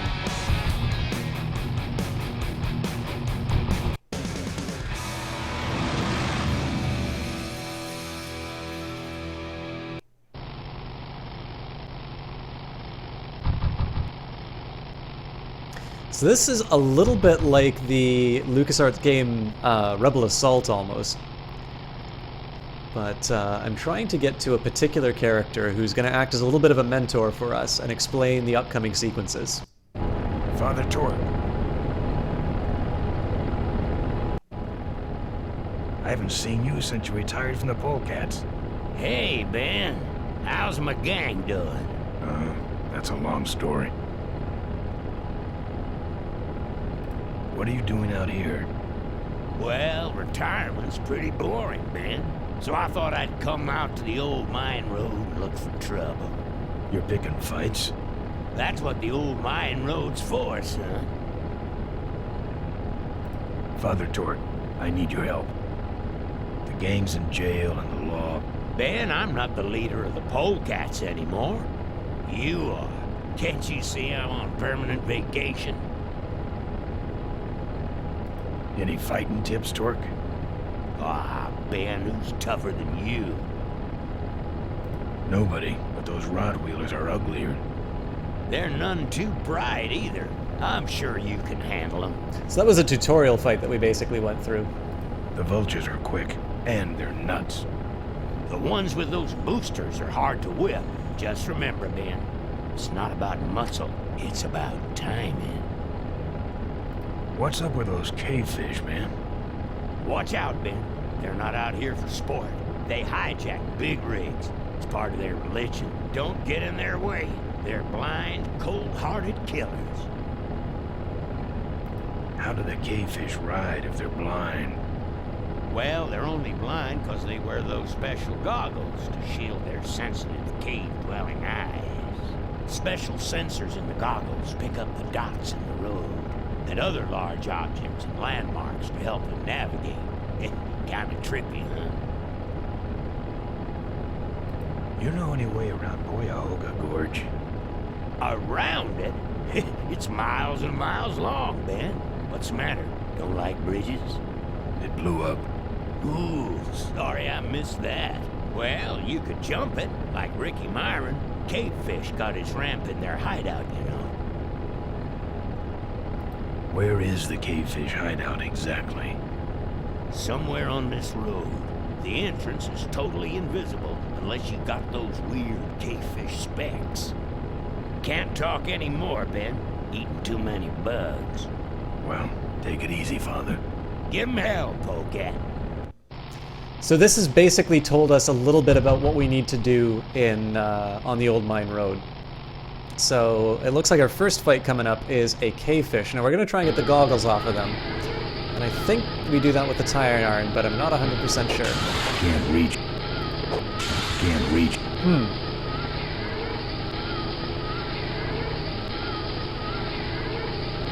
So I'll wait until... Can't reach. Oops. Alright, no luck there. Might have to try kicking next time, I guess. Fortunately, you can lose as many times as you want.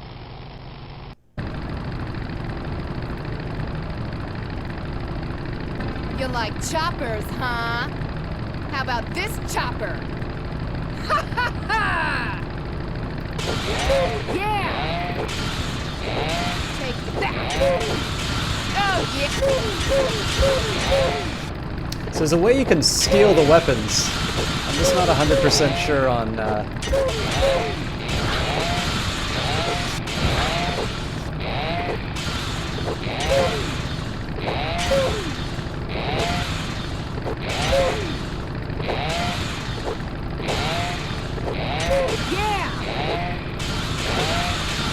It might be that we can't... Oh, hang on. I remember. We can't get the... We can't get the chainsaw with this weapon. Yeah!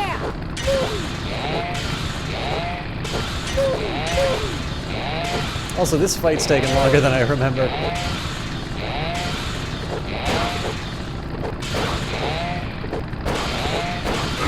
Damn it!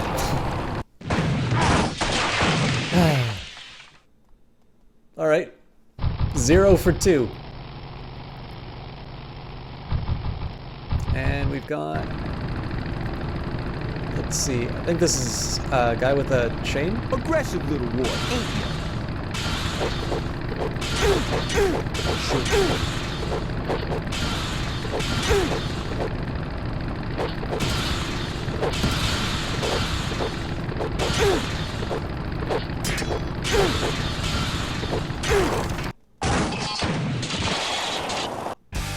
Oh yeah, so I just need to beat him in the fight and I can take it. Alright, cool.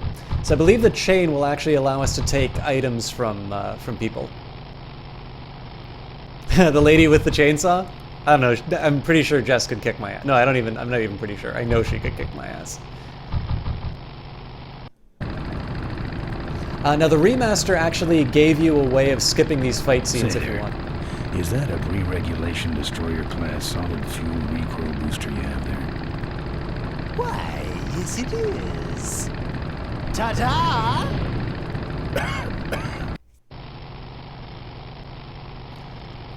Very similar, Pyrobama. Say maybe this is a little more difficult. I think this is a Rottweiler coming up. Oh, look at that tattoo. Take this, Chuck. I could have used. Yeah, you're gonna. Oh, he actually took that.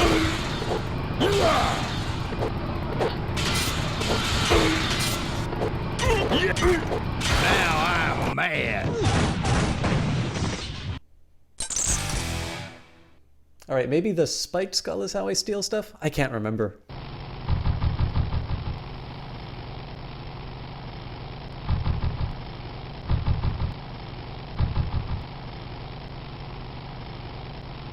I will say the combat in this is reasonably repetitive, but it's not necessarily the worst thing. I see you come for a lesson in pain. Pay close attention.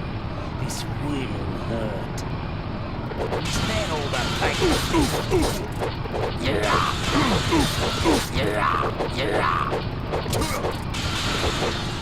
I remember the board is actually a really strong weapon. Damn it! Which is why I died. Alright. So yes, the big lesson here too is you can't just spam the attacks. You do need to be somewhat, well, at least a little bit better than me.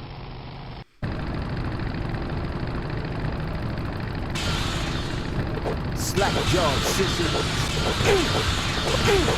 Shouldn't hit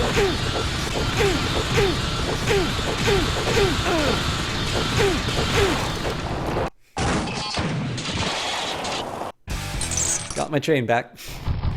Alright, let's see if we can find somebody else. If I can get the board, I'm pretty sure I can take on the chainsaw lady. If you ever want to get out of the old mine road, there will be some exits that show up. I believe you need to actually be in one of these spots. Now, I don't think the chain is going to give me what I need. I actually think I need the board for him, but...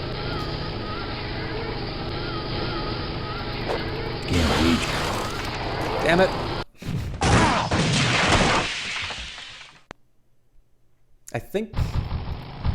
I don't think a kick will work on him, but...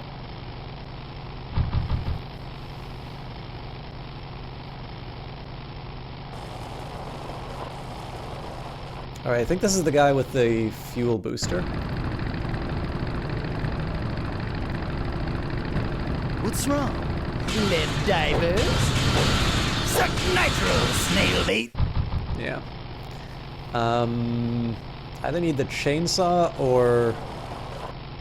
Yeah, I'm not 100% sure what I do about that guy. Alright, this is going to be tricky. We'll see if the chain helps, but... Back for more? You're fired. I could have used that. Let's chop you down and just... Yeah. I think I just lost my skull. Oh well.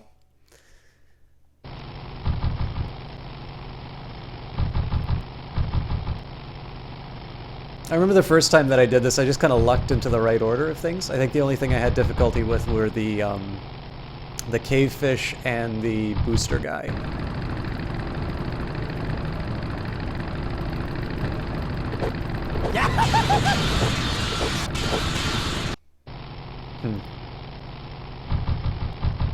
So I mean, the trick with the speed guy was as Father Torque said, I need to use timing with him, but back again.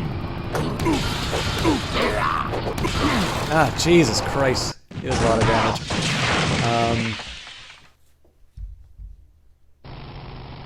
I either need a better weapon or ooh, fighting Jess again. Yeah, I have a feeling I'm just gonna get... Back for more? Yeah!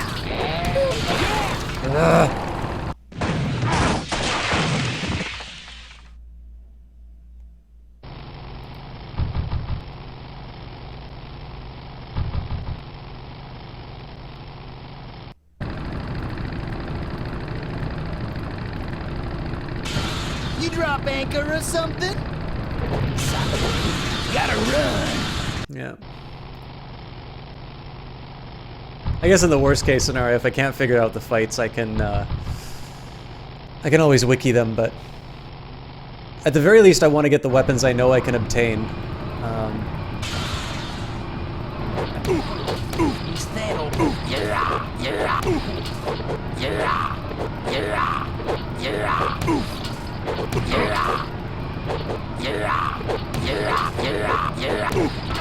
Damn it! Yeah, you can only get 2 hits on that thing, so...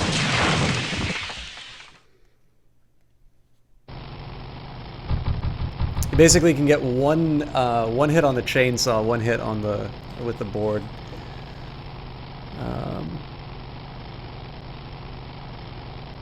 So then you will run into Rebel Guy. Okay, we'll try Fist this time.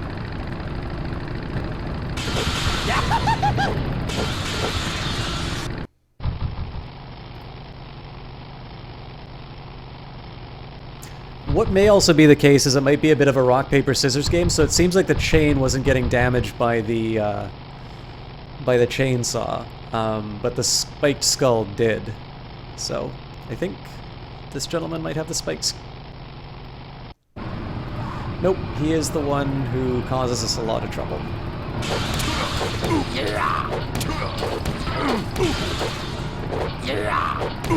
that all the pain you can take?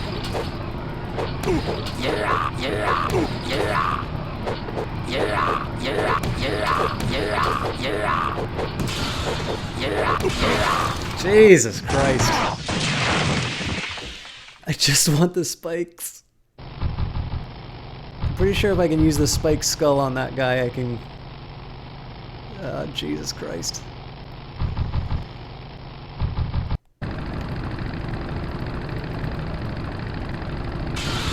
Back for more? Firewood.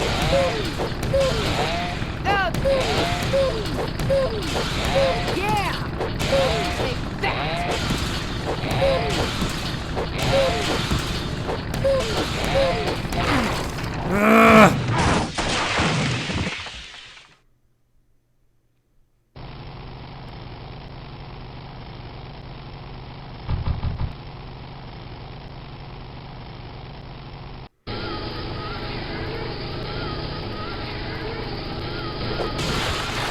Oh, it spits out ink.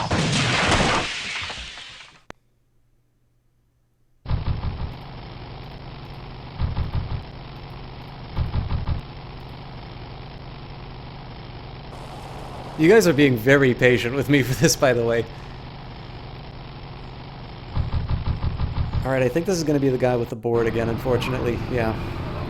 Try iron, maybe? Back again? Good. Okay, lesson's over. Time for the final exam.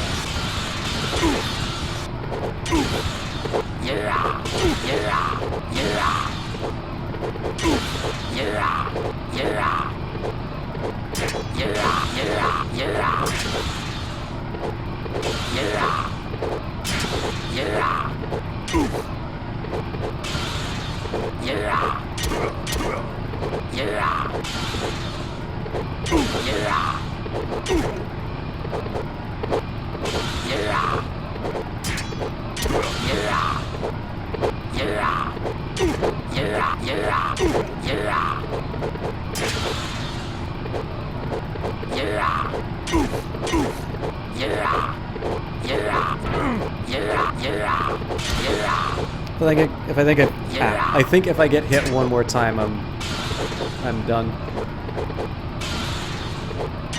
Clam bake! There we go. All right, I'm going to become much more effective in combat now. And I think that might actually be enough for me to take out the cave fish as well. The chainsaw is the best weapon in the game, but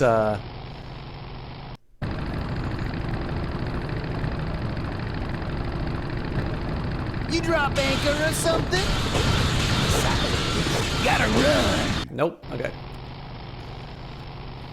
Definitely a timing thing on that one, so let's see if we can take on Let's not call her Jessie Quill because we might win this time. I'm gonna be very upset if I find out that the wood block gets chopped up, though. Back for more? Let's chop you down and count your rings. You're fire. Yeah! Just... Damn it! Alright. Just because I have a very heavy weapon does not mean I'm immortal.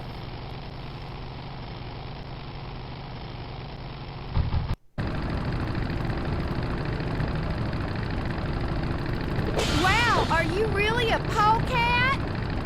Yes, I am. Well, I hate polecats.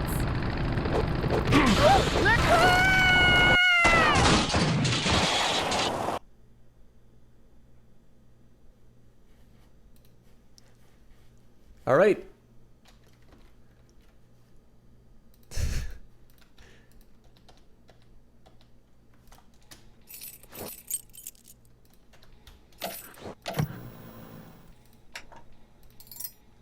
Well, retire. Oh, good lord. That's really far, that's really far so back. I thought I'd come out to the old mine road and look for trouble. You're picking fights? That's what the old mine road's for, son. All right, so it looks like we're actually gonna have to save. Father We're Torque, gonna have to save after I we need get your each help. item. The gang's in jail and the law. Ben, I'm not the leader of the polecats anymore. You are. Can't you see I'm on permanent vacation? Any fighting tips, Torque? Ah, Ben, who's tougher than you? The vultures are quick, and they're nuts. The ones with those boosters are hard to whip. Just remember, Ben, it's not about muscle. It's about timing. What's up with those cavefish, man? Watch out, Ben. They're not out here for sport. They hijack big rigs. It's part of their religion. All right. That's... Well? Give 'em help. It's just period to skip dialogue, so I'll try and get through this stuff relatively quickly. I think if I hit period, that skips the fight, though, so... You're gonna... This time you're gonna... You die. I hate polecats. Freaky punk.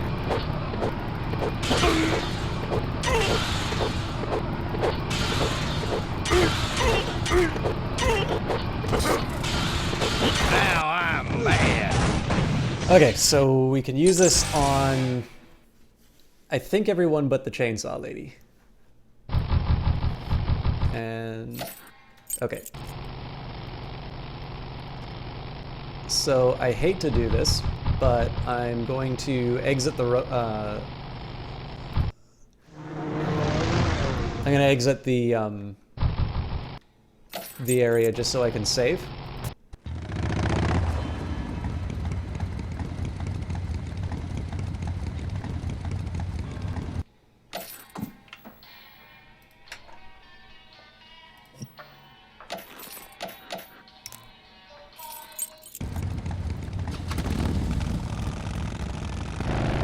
Then we'll go back to the fights. And I'm trying to remember, I think that might have actually been a bug that was in the original game as well. Because I remember it freezing at one point. I think it's one of the first time I actually left my computer running for several hours doing nothing. But hopefully this isn't too dull for you guys.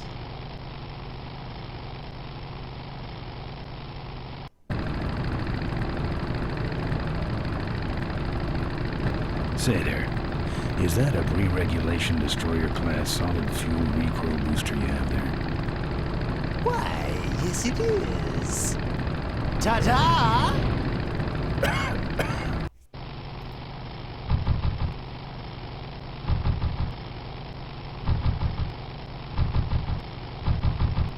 think this is the same guy we just beat. Oh, nope. I see you come for a lesson. Is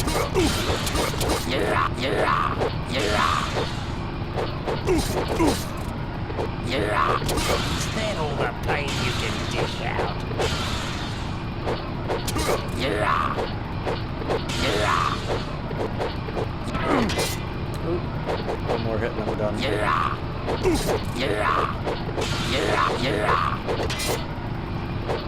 Clam bank! Nice. All right. Similar idea. We're gonna go back to the dust pile just because these that board is a really strong weapon. And then for the other ones, unless it's like the fuel booster or the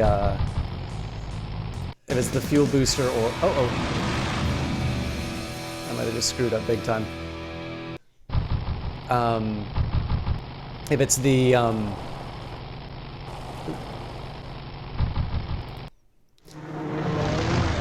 if it's the fuel booster or the cavefish goggles, I won't bother saving.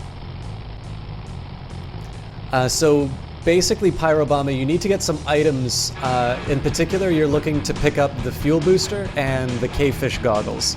The reason you want the cavefish goggles are you're basically what the conversation with Father Torque has sort of led us to believe is we want to try and do a stunt that's sort of living in the lore of Full Throttle. We want to jump the Poyahoga Gorge. In order to get the ramp, we need to take it from the cavefish. To find the cavefish area, we need their goggles. And then I'm going to assume that we need the fuel booster to actually be able to perform the jump. So the goal of these mini games is to acquire these two items, and I think the different weapons... I know you need to use certain weapons to pick up certain items. I'm not 100% clear on how that works though, so we'll see. I think this is the guy who speeds off again, so unless the spikes... What's wrong? Lead divers? You really should get one of these booster deals. Alright, no luck there. Can't use the...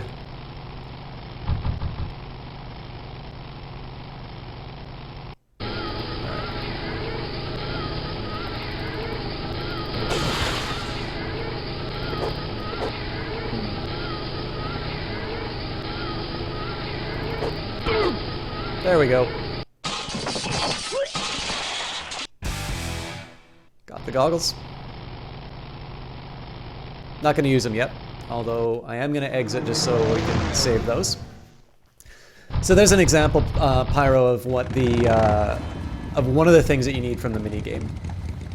You don't actually need the chainsaw, so far as I can tell, unless that's the only way you can get the fuel booster. And actually, I have a hypothesis about... So again, I know there's something you're supposed to do with the fertilizer. I just want to test... I want to test an idea. So what I'm going to do is go to the end of the road in both cases, just so we can see what's going on. Plus, like I said, I really like this song. This song is called Born Bad by the Gom Jackals.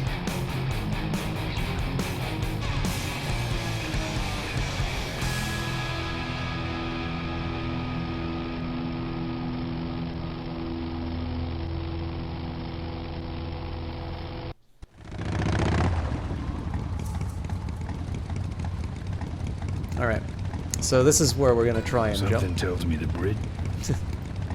Something tells me the bridge is out.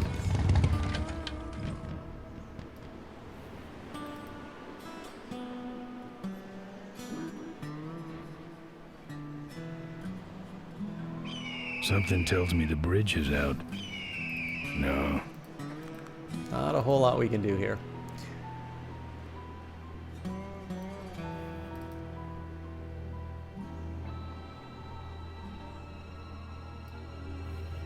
Professor Schmetterling's experimental flying suit.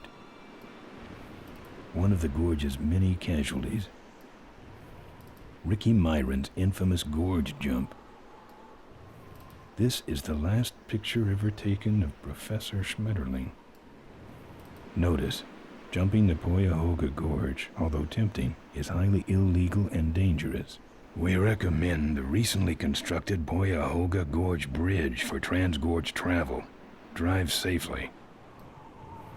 Tightrope walkers, hang gliders, human cannonballs. Many have tried to cross the mighty Poyahoga Gorge, and many have failed, except for Ricky Myron, the Flying Torch, who jumped the gorge on a stock Corley motorcycle. It was later uncovered that he had modified his Corley with a pre-regulation destroyer class solid fuel recoil booster and an automotive hover lift. Myron said he would gladly replicate the jump to clear his name, but his special ramp was stolen by a mysterious truck hijacking motorcycle gang.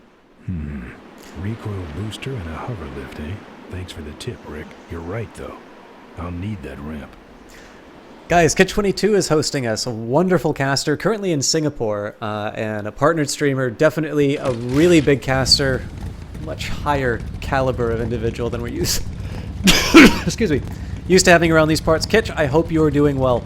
What's he got that I ain't got? Except for a recoil booster, a hover lift, and a silly-looking ramp with Dayglow flames painted on it. So this just told us the bits that we need. So I have a feeling the one thing that I didn't realize that we needed was the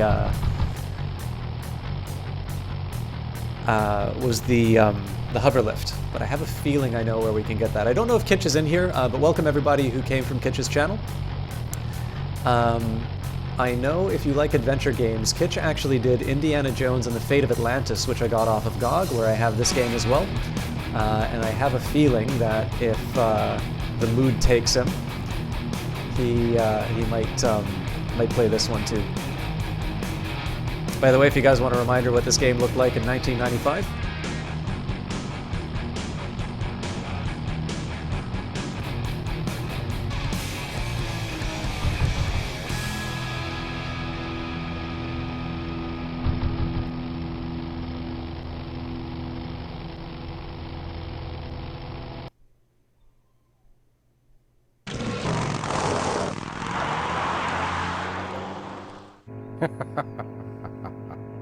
Look at him run. Alright, so we're being chased right now. Now, one of the things that we're going to do is we're going to go through the dust. But in this case, we haven't done anything to affect this. So usually in an adventure game, you're not going to see things happen just on their own.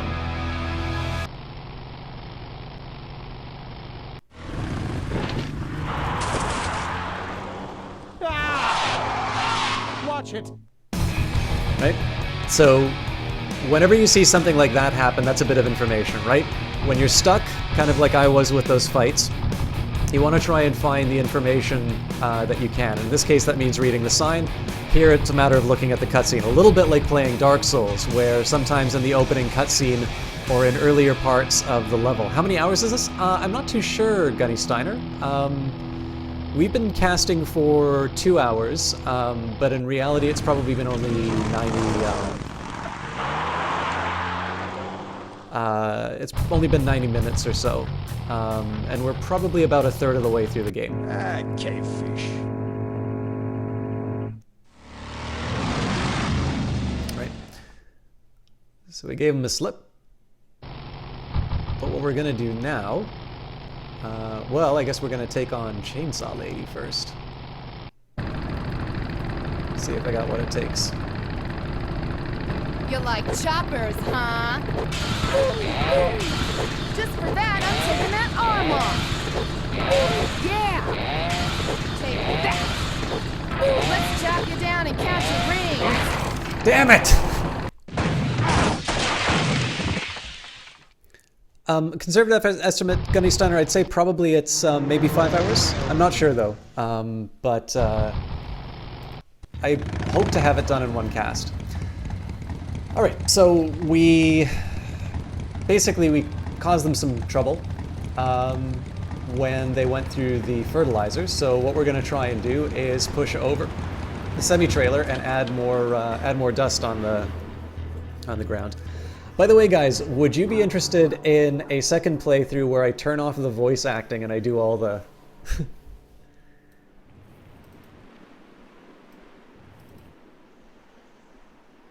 Alright, looks like I don't have any. Won't budge. Alright, so it won't budge, but if we use the tire iron... Would have downloaded someone else's save to skip those fights by this point. I mean, they're fun in their own right, but I know they don't make for a great casting experience. So, Because I know Day of the Tentacle, we did it the other way around, where I first played it without having a sound card. I definitely played this one hearing all the that's all of audio. 'em. Can't be much holding that up now. Right, so now we're gonna... Let's try kicking, because kicking is fun. Definitely not Pyrobama. Problem is I'm not gonna try and imitate Ben. I just don't have that voice.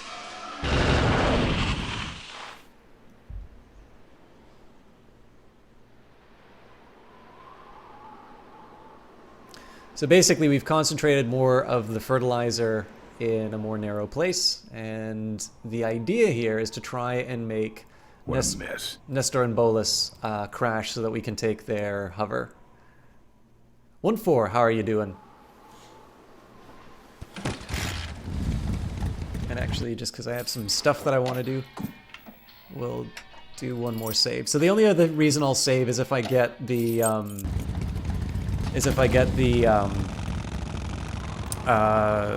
whatchamacallit,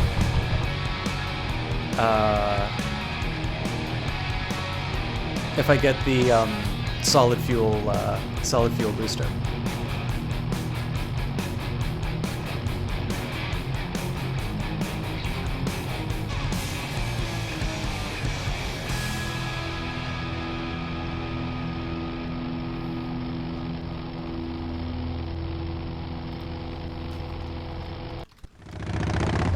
Oops, wrong way.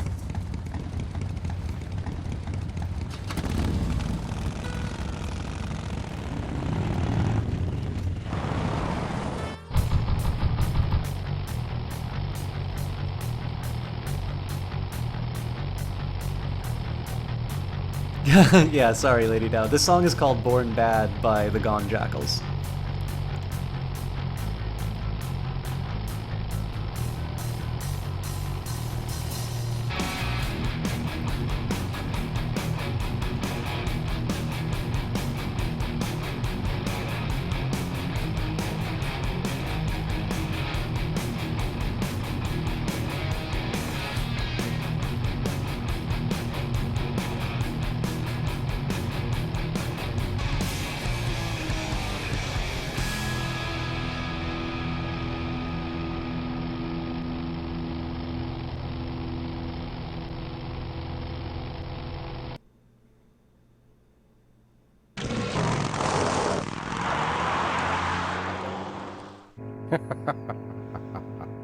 Look at him run.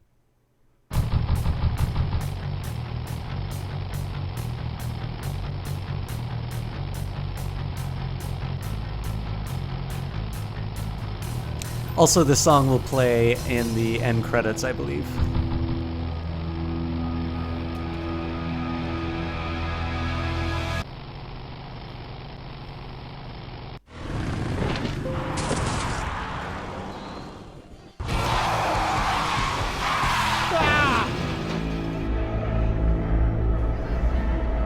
Thank you very much for that, host Jesse Quill. Your mother and father are in the chat.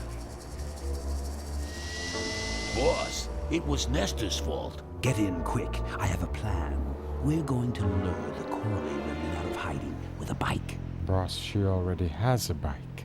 Yes, but this one she worked on with her father. It's an emotional thing. Don't try to understand. Now hurry.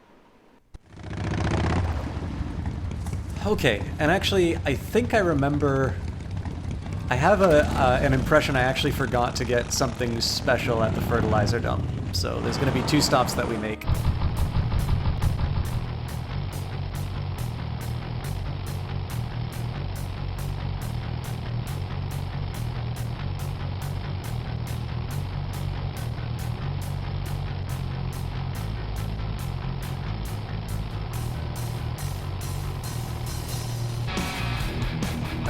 So first thing we're going to do, like I said, we were going to try and get the hover engine to attach that to our bike.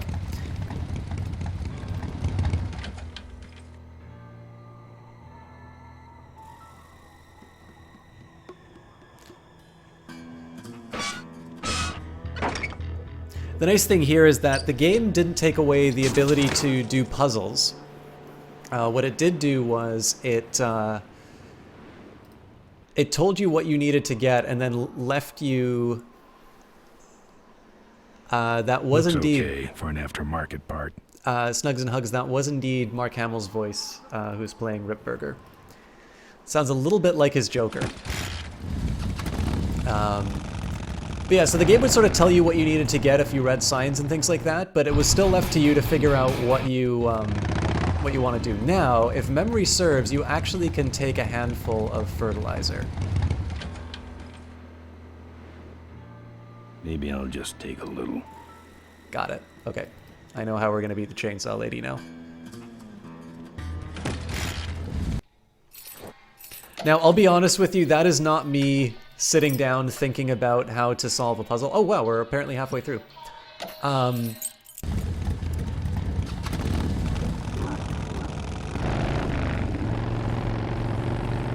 This is a little bit of me remembering how I beat this game the first time. So, again, I'm gonna hold off on using the goggles. The one thing I'm not 100% clear on, actually, is the fuel booster, but I'll figure that out.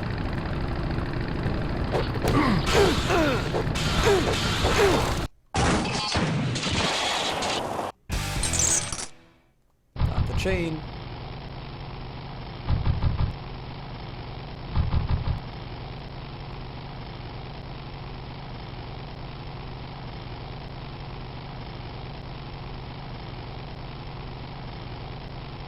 I'm almost wondering if I just whack the guy with the chainsaw. Oh, she might crash the game, actually.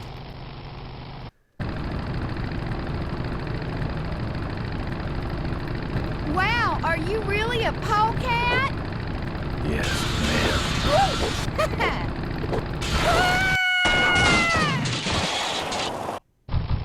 Okay, well, that didn't crash it, so... this disagreeable fellow's back.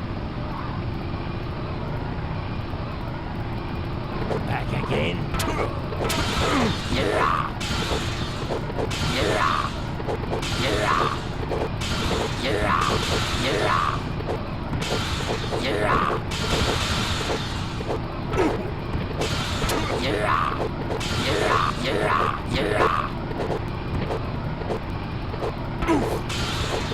Now, one of the tricks here is I can't use the fertilizer on him because he's wearing sunglasses. But I believe the chainsaw lady is not, which is what will let me use my fertilizer on here, if my guess is correct. And I guess we're gonna find out. I don't know if Jesse Quill is actually here, but if you are, I'm sorry for what's about to happen to you. Back for more? Let's chop you down and count your rings. Oh, my eyes! Yep, got it. All right, so we are gonna leave here, and this is just so I can save. I believe I have all the weapons now.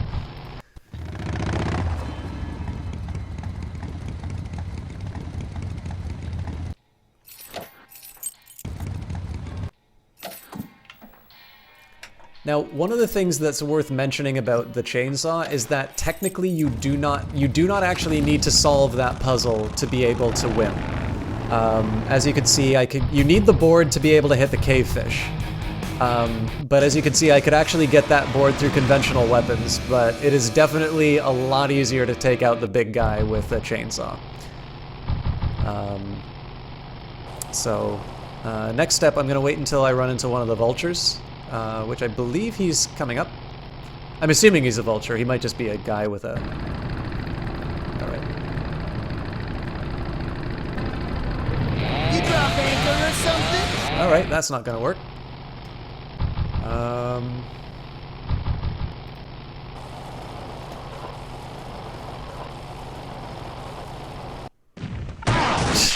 I always wondered if that happened.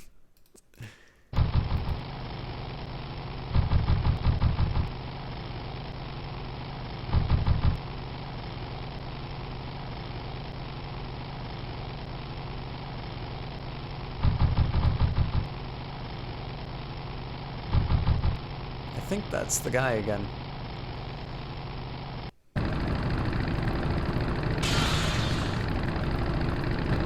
What's wrong? Lead divers? Sorry. No. Gotta run. Didn't work there. Oop. Steering's a little off. I'm trying to think.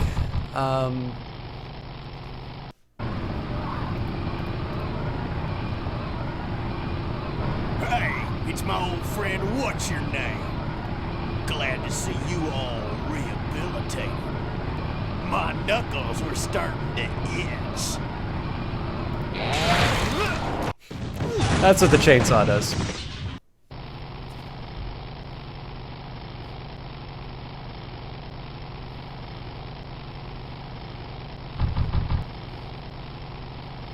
I'm pretty sure I know how to do the ramp puzzle. I do want to try and run into more of these vulture guys though, so.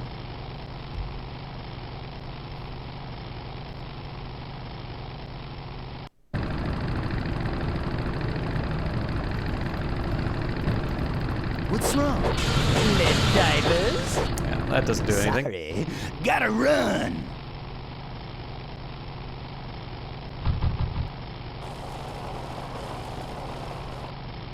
I wonder if she'll crash my game again.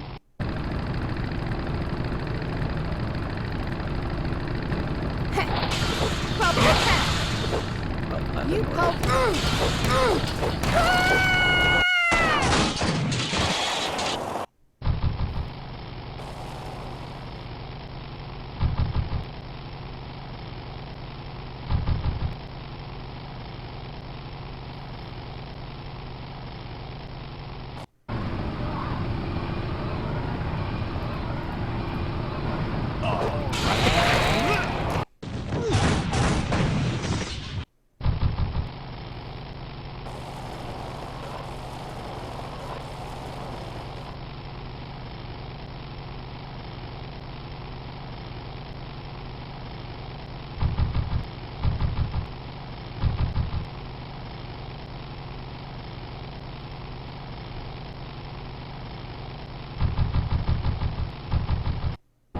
Father Torque.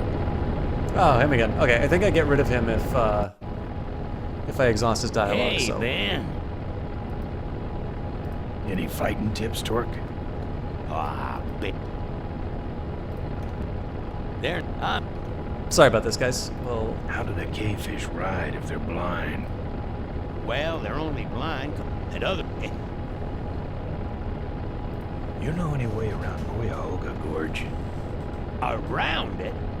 It's miles and miles long, Ben. What's the matter? Don't like bridges? It blew up. Ooh, sorry I missed that. Well, you could jump it, like Ricky Myron. Cavefish got his ramp in their hideout, you know. Where is the cavefish hideout exactly? Somewhere on this road. The entrance is totally invisible unless you got those weird cavefish specs. Can't talk anymore, Ben.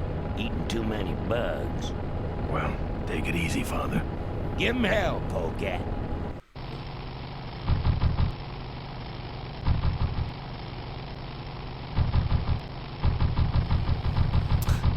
now I'm not running into any of the people I need. Alright, I'm actually going to try and see what's fastest with this. So, obviously the chainsaws. Learn to. Alright, that was pretty quick. I don't know if it's that or the chain.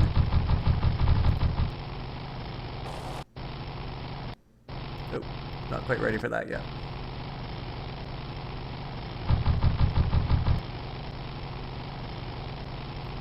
I know I did the, actually, so if memory serves, I did the,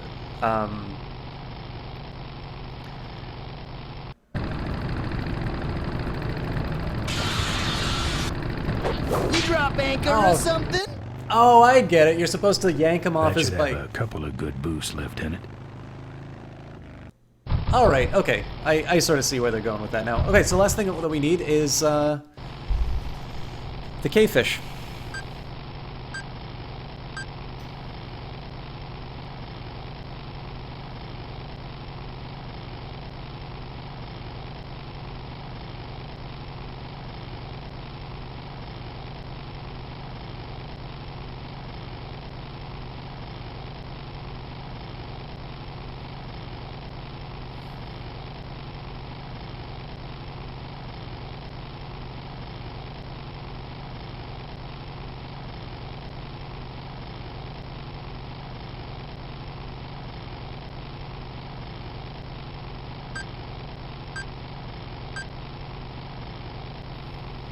We just gotta sit here and wait till we actually get by the entrance. It'll let us know.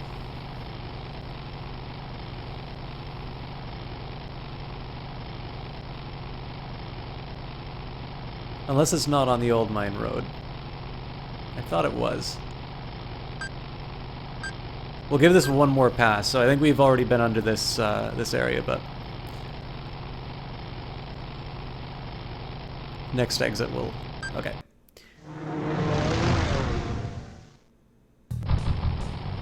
Oh nope, we need to be on the old mine road to use the goggles. So I will just be patient.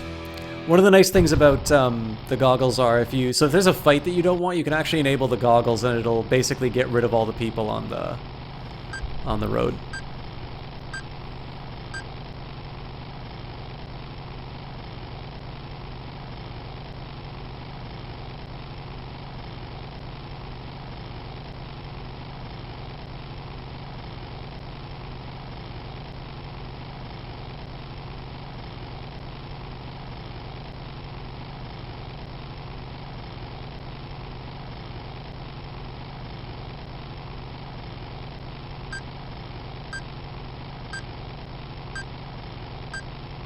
Oh, there we go, cave.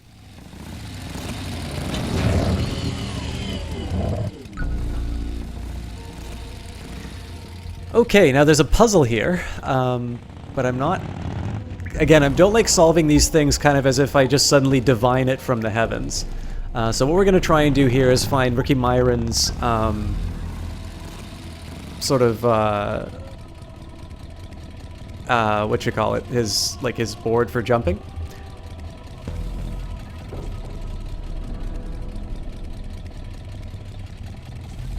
Everything about these guys is creepy.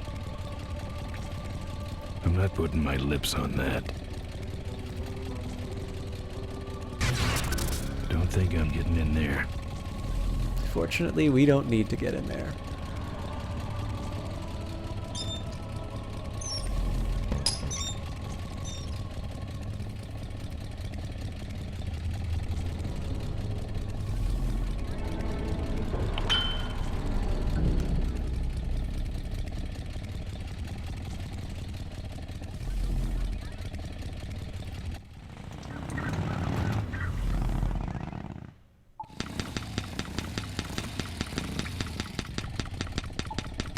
And then we just drive out with the ramp, right?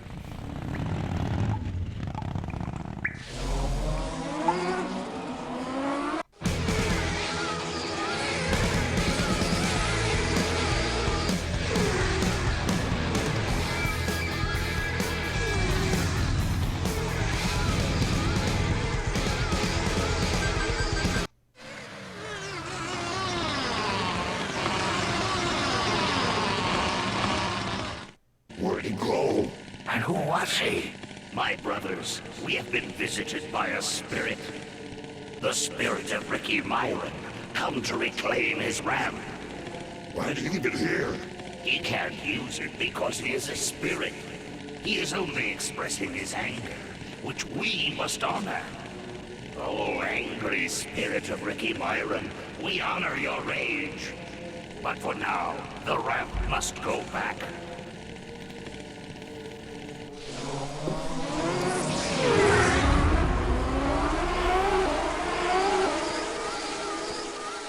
Now the game has given us what we need to solve this puzzle already, and if it's not clear to you, what you want to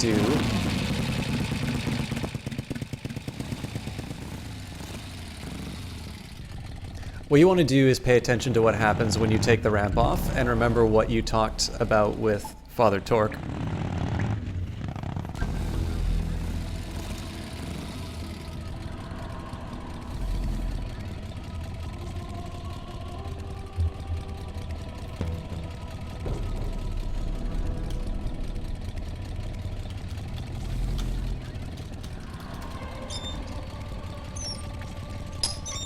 Alright, so notice that the kind of the little the road indicators kind of get taken up when you move the ramp over them. And when you're talking with Father Torque, he says that they navigate by looking at those reflectors. And so what we want to do here is we want to go out to the turn. And if they're going to chase us with the ramp, we're going to want to keep them... We're basically going to want them not to make this turn. So...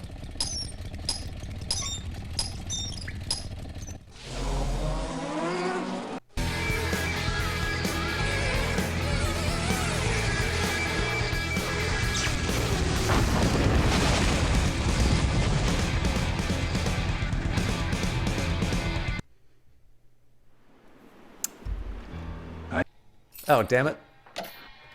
I'm done with these boys. All right.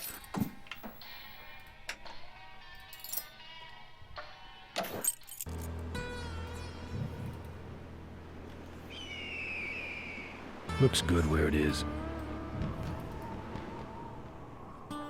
And now we are ready to jump the gorge.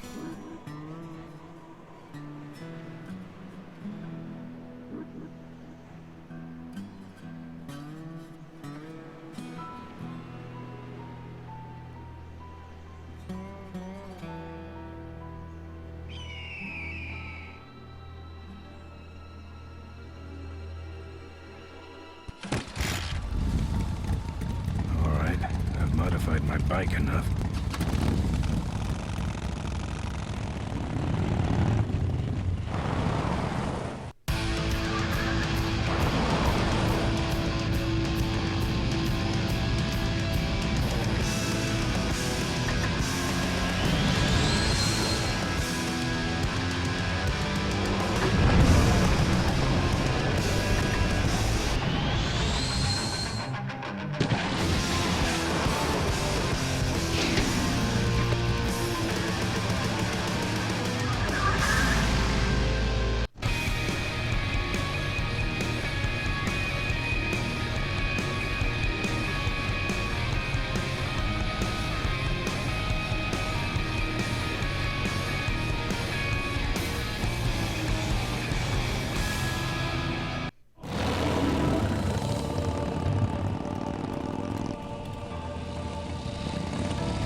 And now we're at Corville, where I don't know if we can quite say we're on the last chapter of the game, but let's see if there's anything. Try and get some flavor text. Cool. I will definitely say thanks a lot for hanging out with me for that bit. I know that things kind of drug a little bit there, but anybody still alive in chat? Or we got lurkers? The Corley Motors factory, holy ground.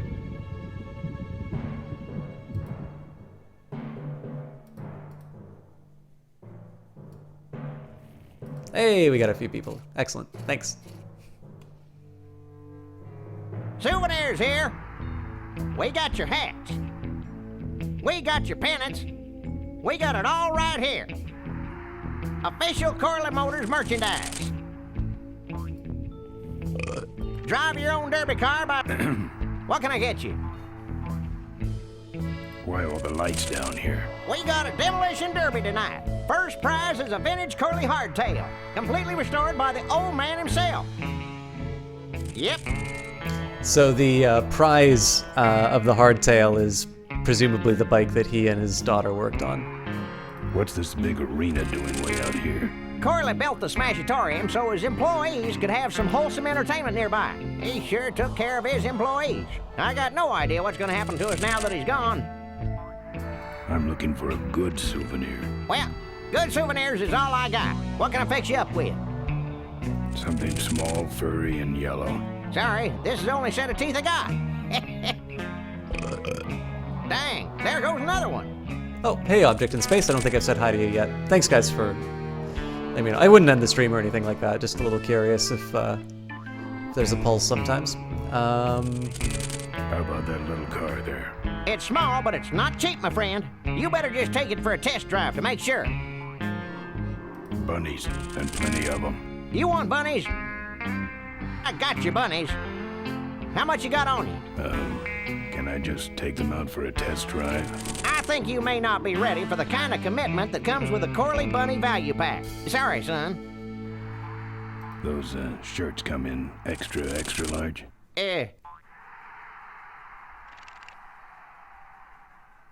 No, but they're pre-shrunk. No thanks.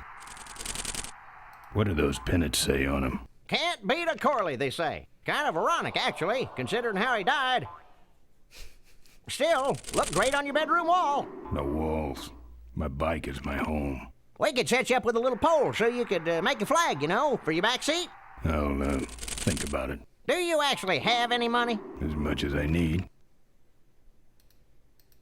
Seen any vultures around here? Nah, we don't have much of a vulture problem here, even though their hideout is right up the road. They stay pretty much locked up in there. Not very social. What's in the hat? I don't know. Came filled with it. Probably some sort of packing material. Packs a punch, I'll tell you that much. Looky here. Nothing personal, but why don't you mosey along and stop scaring away all the other customers, all right? Just clearing my throat. All right, guys, if you can just give me a quick second. Our bunnies come with batteries included.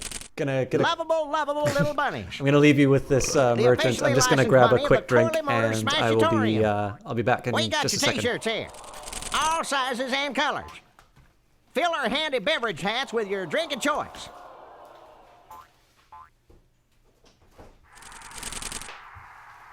You'll be keeping cold and looking bold.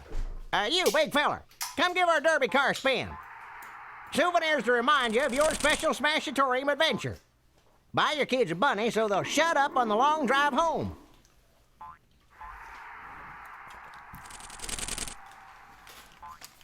Don't be a cheap jerk. All right, thanks, guys. Let's give the car a spin. I'm actually not 100% sure what I'm supposed to do here, but... Sure. Take it for a spin. Just don't go out of range. Looks like it's getting weak. Oh, great. You killed the batteries. All right, so if we don't got it, then it stinks. Pat the butt. All right, let's see the cash, amigo. I'll owe you. No bucks, no yucks, compadre. You just can't get this stuff anywhere else, folks. And it's cheap, too. I'm practically giving this loot away. I got a button under my toe that's wired directly into Corley Security's alarm system. Of course, I could be lying, but the question is, do you feel lucky? Lately? No.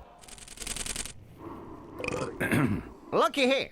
Nothing personal, but why don't you mosey along and stop scaring away all the other customers, all right? Just clearing my throat. All right. What's a couple of bucks in exchange for a timeless memento? These souvenirs all have an expected appreciation rate of 300% per year. So I think one of the things I can say about the car, I'm likely going to need to get a battery from the bunny. I know how I deal with the bunny, but I need to figure out how I can get it from the guy. It's the exit. It only spins one way, and it's the wrong way. I'm not going in there. They all think I killed their beloved leader. Okay. Don't crowd, everybody. There's enough for everyone. That's right. Official Corley Motors Smashatorium souvenirs. It's out of juice. Those weapons were out of weight. Don't go away empty-handed. Come on, give me a break. If we... Excuse me, but are those shirts, are they all cotton? Well, let's just see here. Here we go.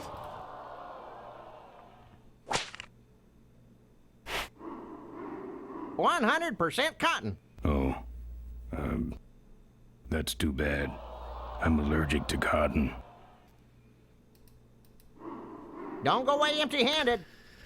Okay, so the question is, what am I going to do with the bunny? This chain could never handle my horsepower.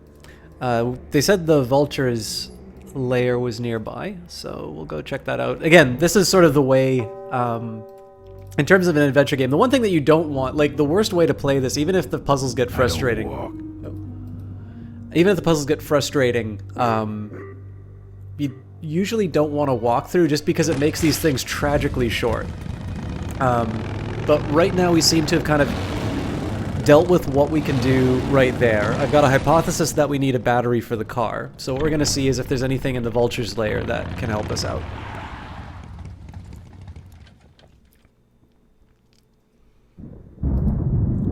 There's the vulture's hideout on the other side of this field. I've heard a lot about the vultures. And I guess it's all true. So we got a minefield. I don't believe we can die here, but...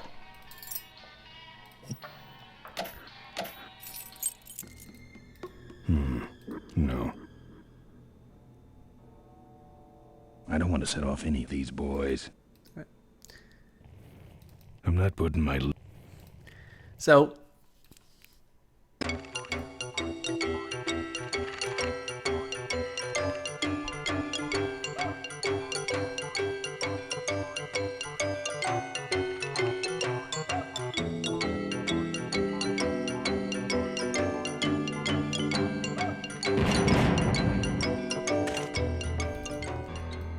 And there's our battery.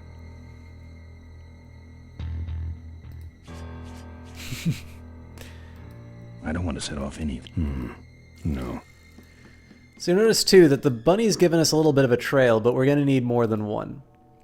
Can't reach it. So Can't reach it. In this case, we're going to need a lot of bunnies.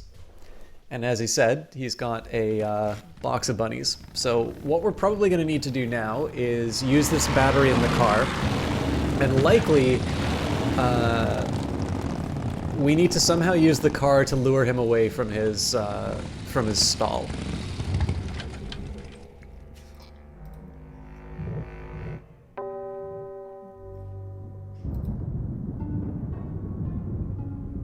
We got it all right here. All sizes and colors.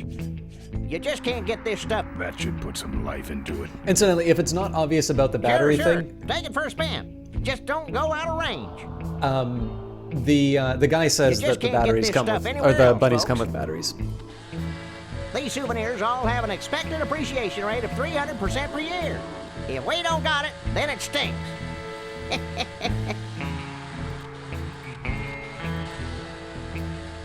Hey, don't go in there. Now look what you did. The entrance is all the way through the factory. Hang on, little buddy. Daddy's coming. Now it's just me and the bunnies.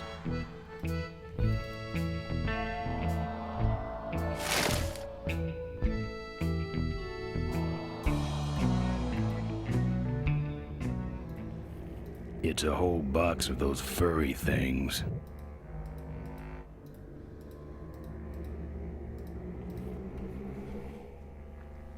You ever think that you would need to steal a box of bunnies in the in a biker game chat?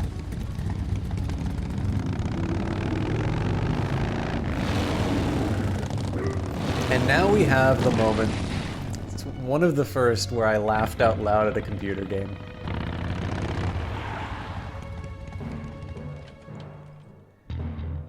The minefield's been replanted. Tidy little vultures.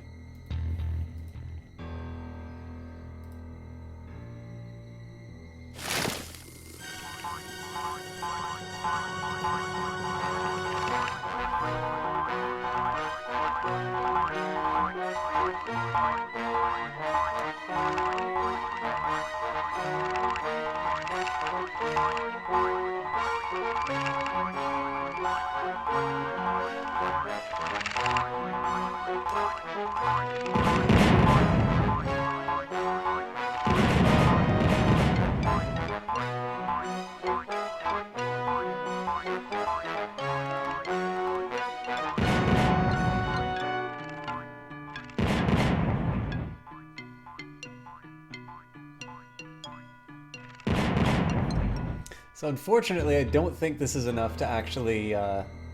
Don't think so. To get us to the minefield. I kind of wanted to let the full music go by.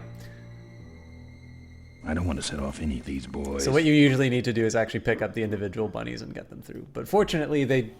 I don't know, the boxes magically recharge.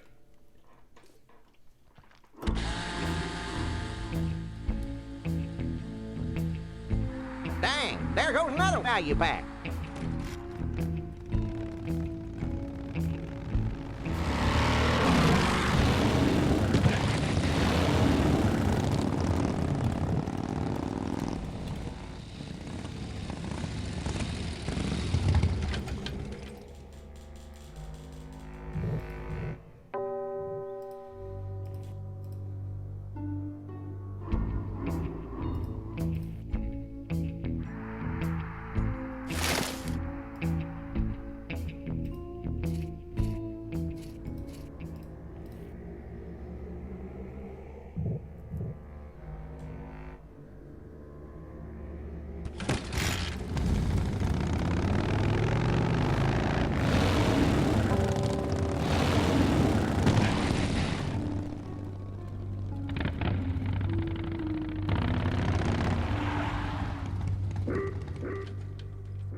didn't think so. Save them!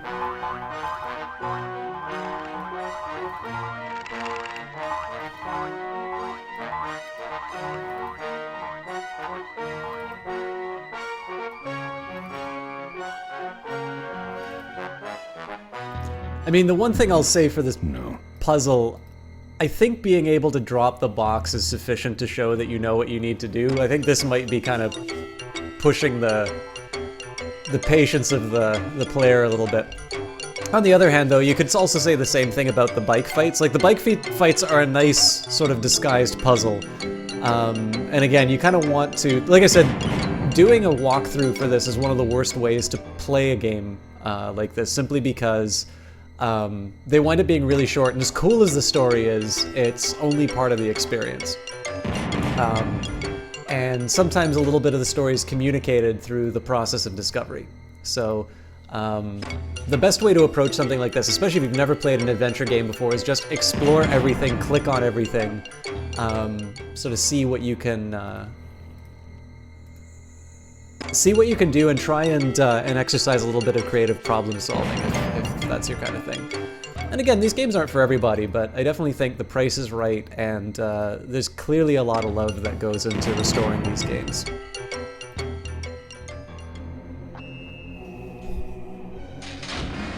That's the guy I was telling you about, Susie. You sure?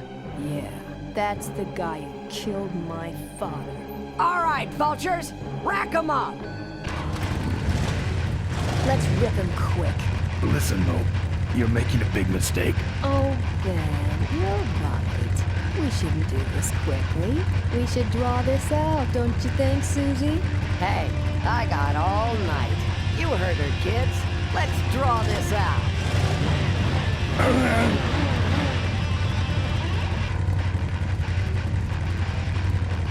Your father. Don't you dare talk about my father, you heartless bastard. Malcolm once... I said shut up about my dad. Okay, that's enough. Not quite. Let me go, or else... Or else what? I'll call you names. Like what? Mink farmer? Freaky toaster-loving old maid? Rat bike riding rubber cover vultures? Or diaper dynamo? How did you hear that name? Your father. He told me just before he died. You bludgeoned my father and then talked about old times? I didn't kill him. Ripburger did. A photographer took pictures, but her camera was stolen by the same thug that came after you. I still have that roll. Well, develop it, would you? While I still fit in my clothes? Okay, you stay here. Hey.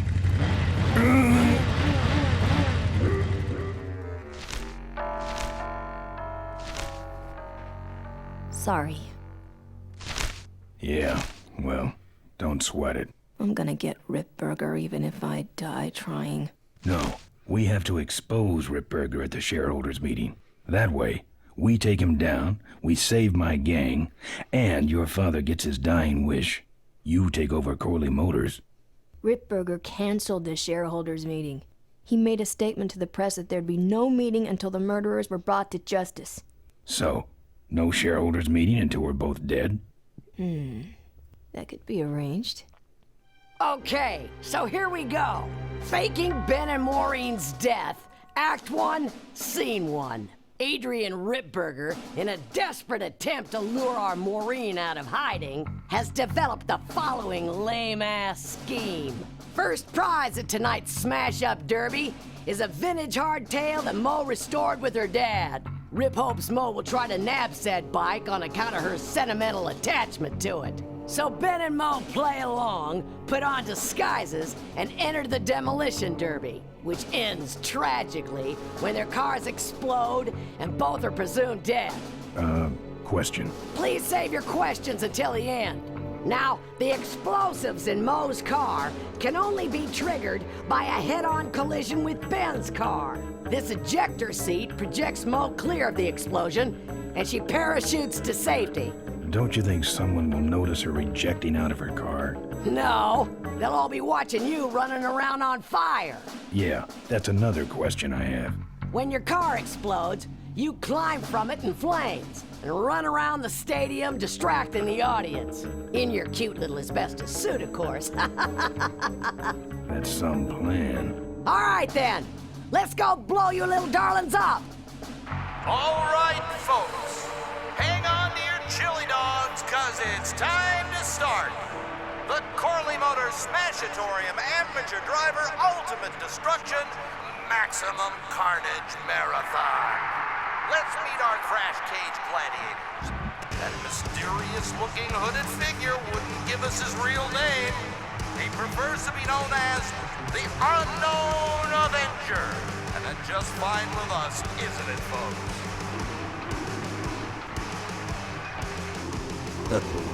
Now I'm just embarrassed for them.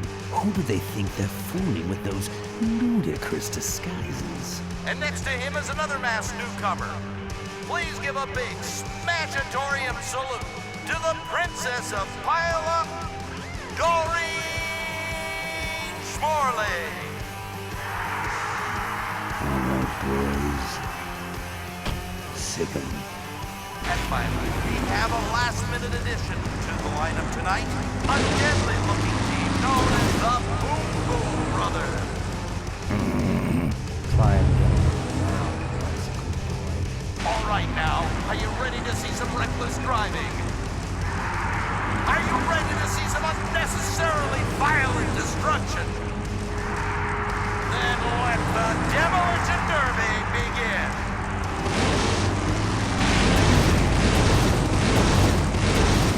Where are you, Ben? Hang on, Mo. Here I come.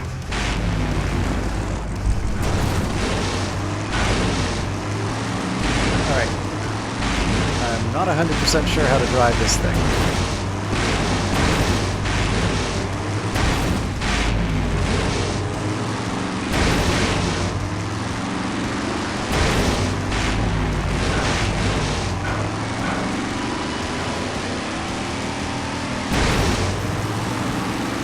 Watch out for the Boom Boom Brothers, Mo. Ben, what are you doing? Get over here and nail me.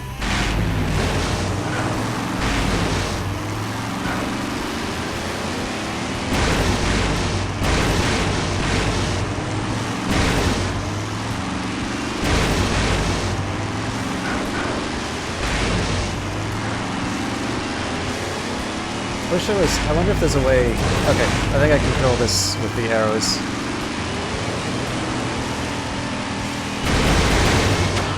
That car stalled when I bounced off the roof.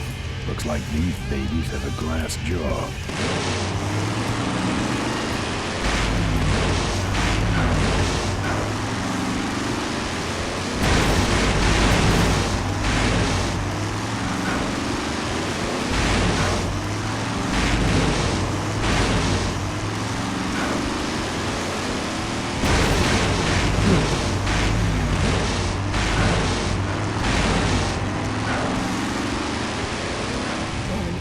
Avoid these other cars forever. So I think I need to get somebody in front of the,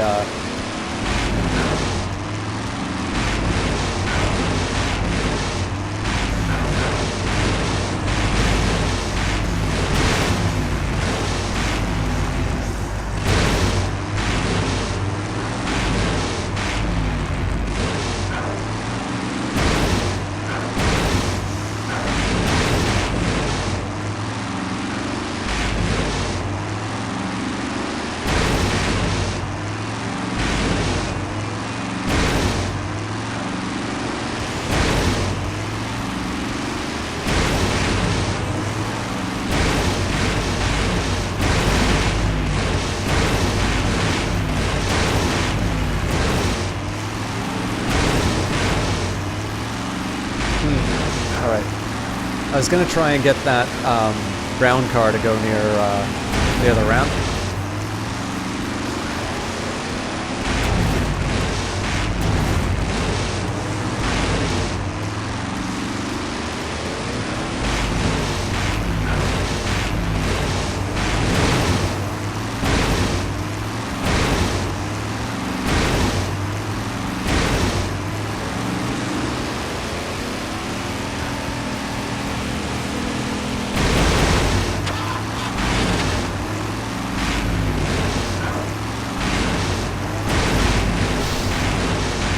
useless.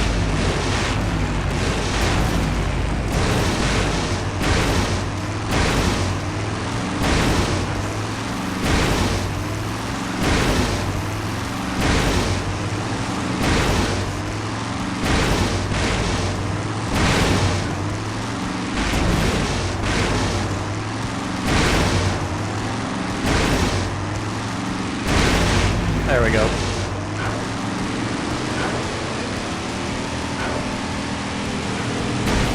Okay, Boom Boom Brothers, it's all over. Get him! What are you doing? Are you taking a nap? Idiots. Okay, Mo. Time for our big finale. Do it! Now that's an explosion, ladies and gentlemen. Can't see any survivors. Wait, what's that? It's the unknown Avenger, and he's on fire! Let's give him a hand, folks. That looks painful. We really should put him out right away, but what a show, huh? I guess the Avenger never heard of stop, drop, and roll, huh?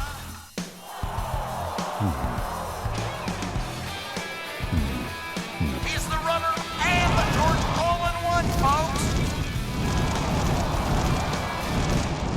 Well, we should put him out, don't you think? Ben, quit clowning around and make a diversion. I am a diversion. No offense, but we need a bigger one. The bike is guarded. Who cares about the bike? Mo says it's important, so we're not leaving without it. All right, I'll see what I can do, but I'm burning at both ends here. Well, folks, it looks like the party's getting a little out of hand. The stadium seems to be catching fire, but let's all remain calm and... Yeah, you're right. The derby's over. Run for your lives!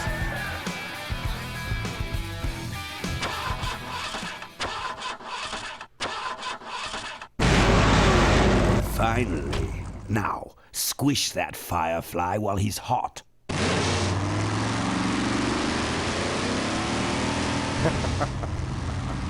Look at him run.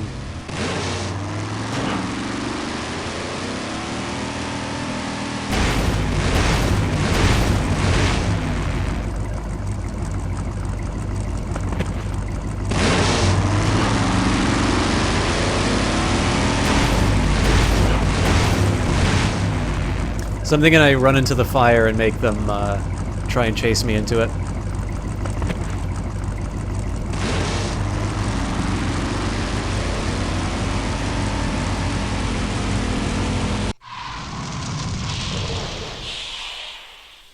What happened? Did you get him?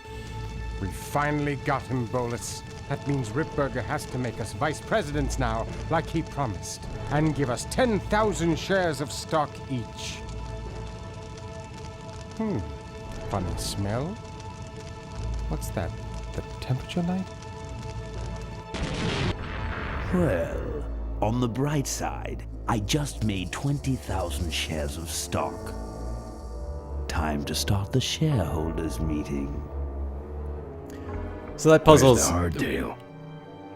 All over the floor, Mr. Avenger. What? What happened to your deep sentimental attachment to your father's vintage bike? Ben, it's just a bike. I can put it back together in about a half an hour. That's assuming, of course, I can find that key. So that particular puzzle, in terms of setting the car on fire, you're only really presented with two things there. There's your car, which is your island of safety. There's a big fire, and you're getting chased everywhere. So that didn't really require a whole lot of thought. What key are you talking about? Key to my dad's safe. I remember he hid it somewhere on this bike, but I've looked everywhere and I can't find anything that even looks like a key. What's in the safe that's so important? My dad's will. I'm counting on him to tell the truth about me, finally. Why did he keep you a secret all these years? He didn't want people to find out about my mom. What's so bad about Mrs. Corley? She wasn't my mom. Huh. But how are we going to get in the factory? In the back of the factory, there's a secret entrance that leads straight into Dad's office. He used to sneak me in so I could help him with his bike designs. When he got too old to do all the work himself? Nah, this was back when I was 6. How do I find the secret passage? Well, it's tricky. You have to wait for all the utility meters to turn black. Then you kick the wall in just the right spot, and you're in. How do I find the right spot to kick? Dad just knew exactly where to kick it. But I remember that there was this big crack in the wall, and if I lined up that crack with my eye level and kicked the wall right in front of me, this weird portal would open up. How was your flight? Well, there were some explosions during takeoff, and I landed in a minefield. But other than that, it was fine. I'm fine, by the way. Thanks for asking. Great, now help me find that key. What are we in, anyway? It's a C-330 Big Mouth industrial cargo jumbo transport we fixed up. We want to get it rolling so we can take it to biker rallies.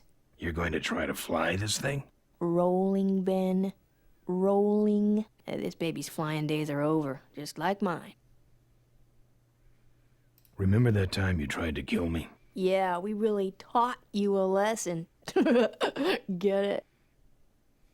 I'll see what I can do. Right.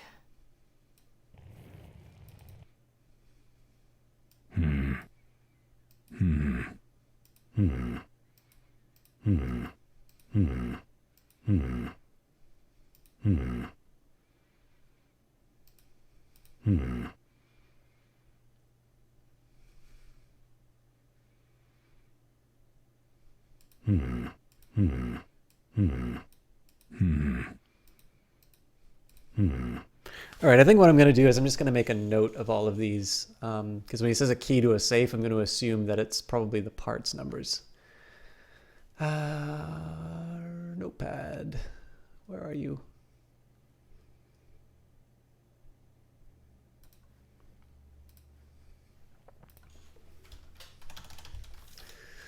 Zero 5 1247-8. I don't see the letters working. B61793 154492 891-6. I think that's a 7, but maybe it's a 1.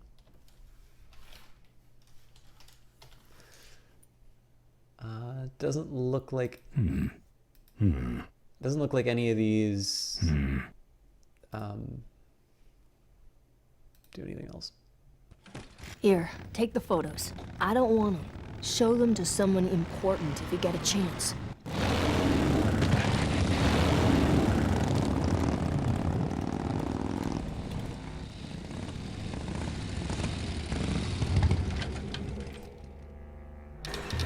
I don't believe we had access to this before, and it says... Oh, not the hatch. Shut. Alright, I'm pretty sure this is the spot I need to kick.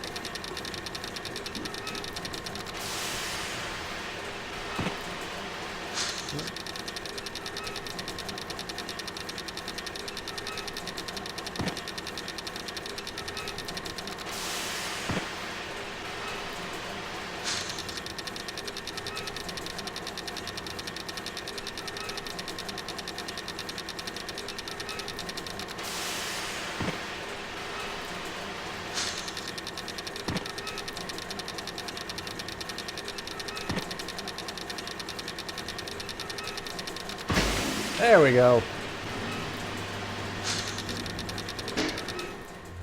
I mean, it did say when she was 6, so I probably should have looked a little more closely. Very austere. No drawers.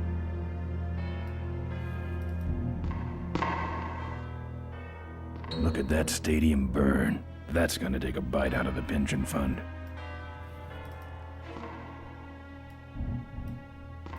Now that's art.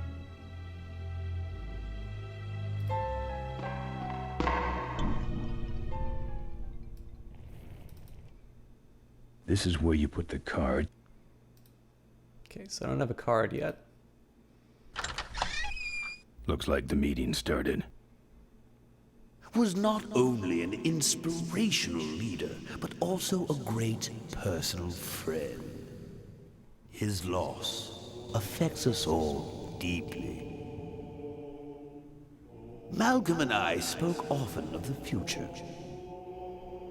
We talked of a day when Corley Motors would move beyond its humble beginnings into a new vehicular age.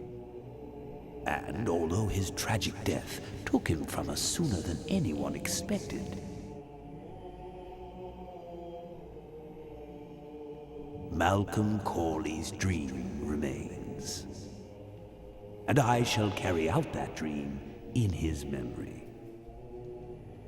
Ladies and gentlemen, I am pleased to present to you the future of Corley Motors. The Corley Minivan.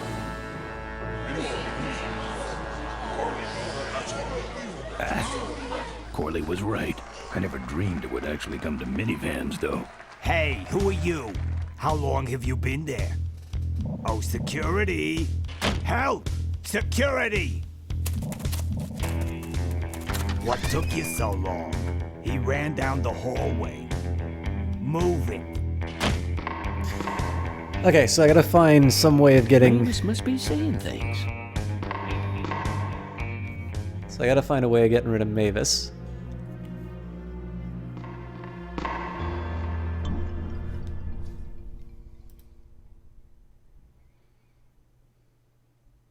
It's locked.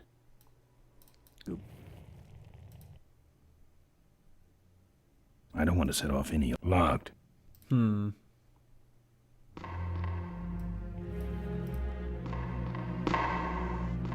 Furniture moving? No.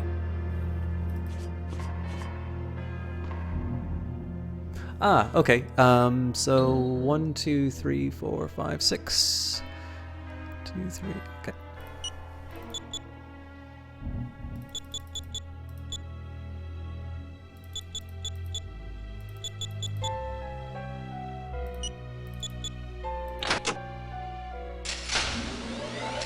There's some sort of card. Nice.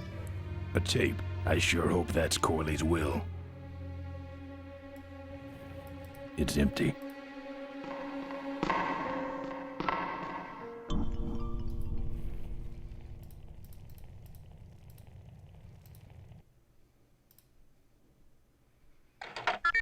Cool.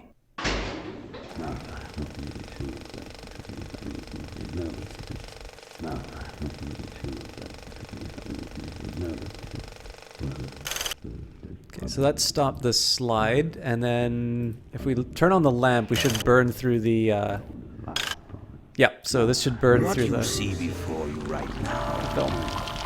Is my vision for Christ.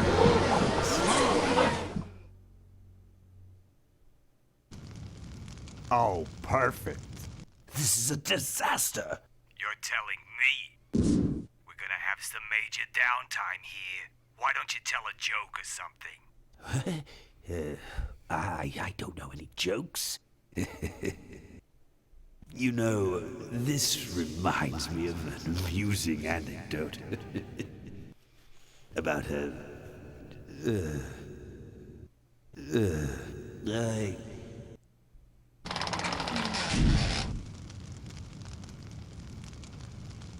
Well, I'm out of ideas.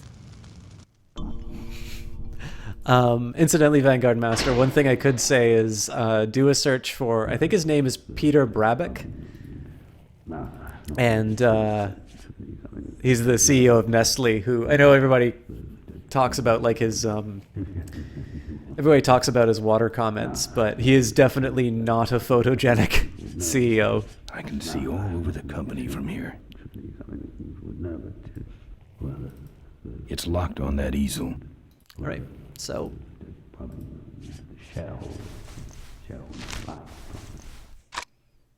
Now, this next slide shows our new, more aggressive corporate strategy.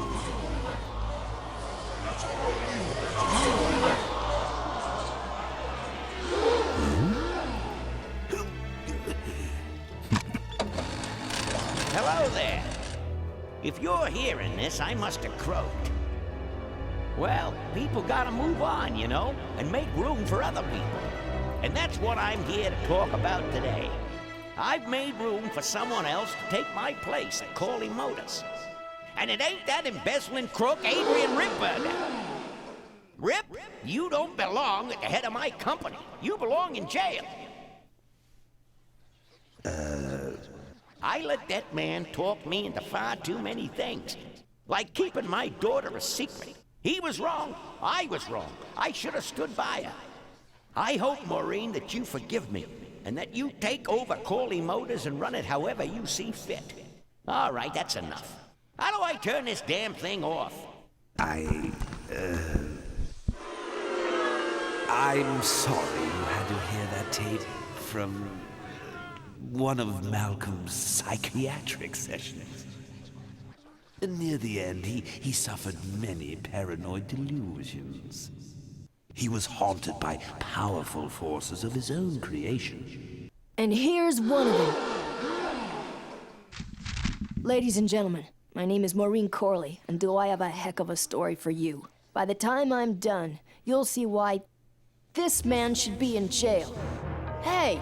Where'd he hobble off to? Uh-oh. There he goes. And then he sent his goons after me.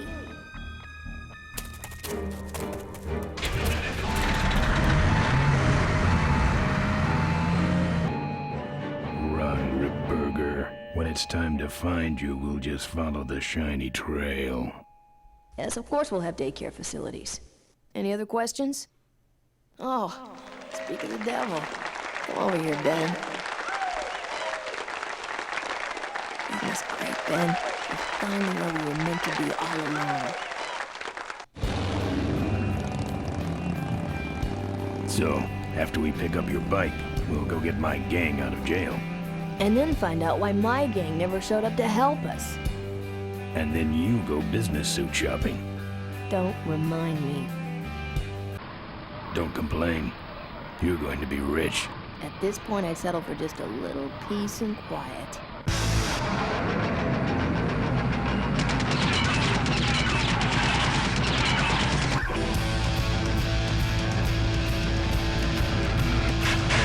Here's the ending.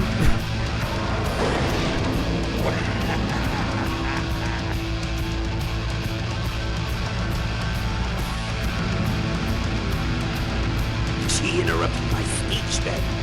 She really shouldn't have. I was just about to talk about the inherent dangers of motorcycle operation. Can't you make this damn thing go any faster?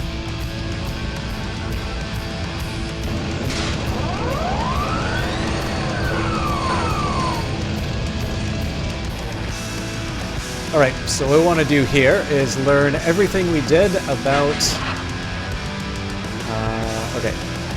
everything that we saw from the game before in terms of these trucks. So we need to slow it down, jam something in the works. Too small. Too small, okay. Chain? I'm saving that chain for my friends on the old mine road. If I touched it, it would fall off. All right.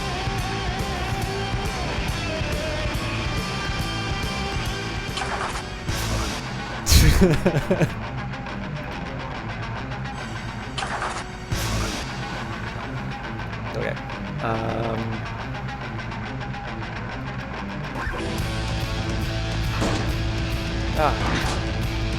Perfect. Okay, I know what I gotta do.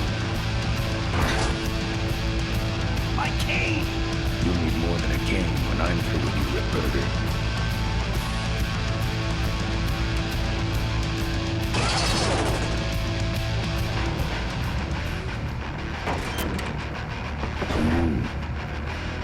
I'd rather he didn't know I was back here. I gotta be able to pull this. Yeah, there we go.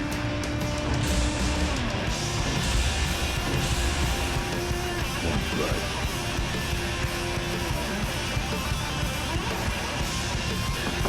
I don't see a nut anywhere on that.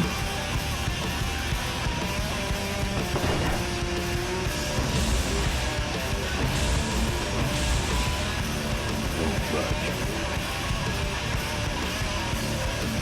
I'm saving. don't see it. I don't see a nut anywhere on that.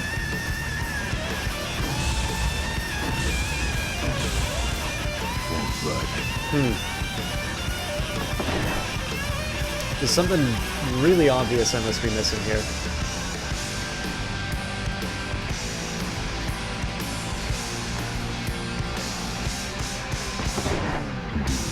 This hole smells like gas. There we go. Or maybe not. There we go.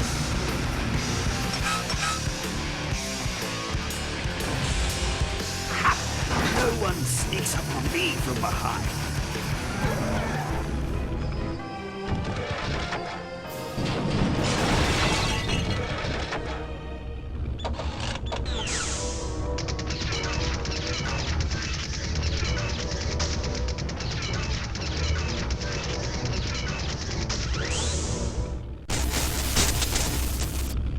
I thought you said this thing couldn't move.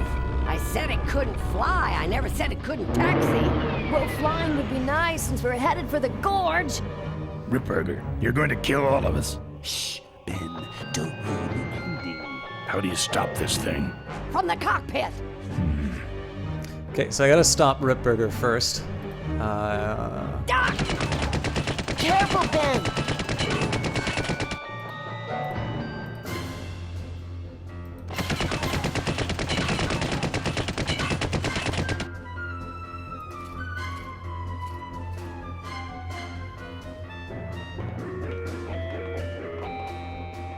So much for the controls. I could have used those.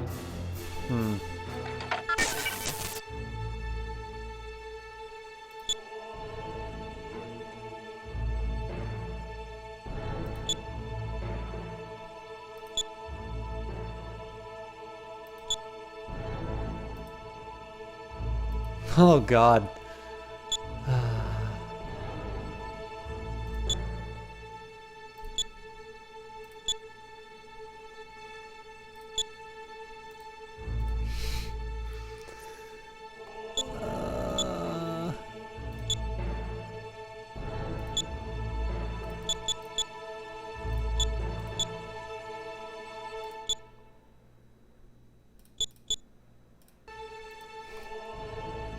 I think we're dead.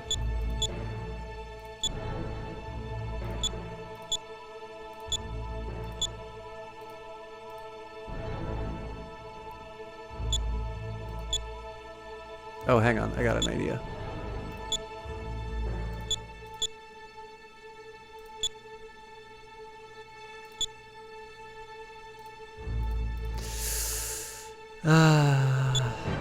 Well, there we go. We're dead.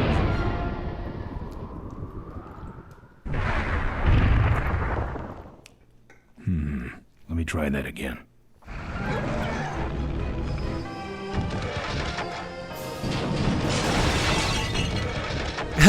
Have a good night, Gunny Steiner. I'll just let you know, we probably have, as long as I can get these controls, we probably only have a few more minutes in the game if you want to see the big finale. But if you gotta go to bed, have a great one.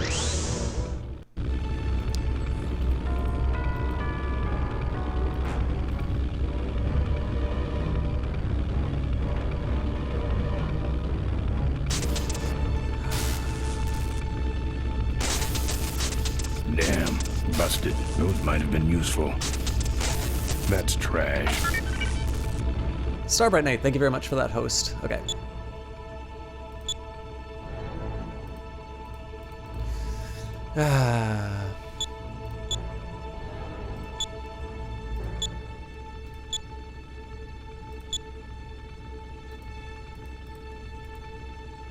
Oh, lift the landing gear.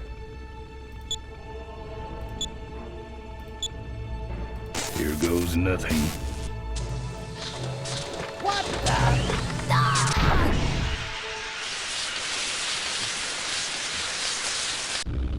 Ben, what did you do?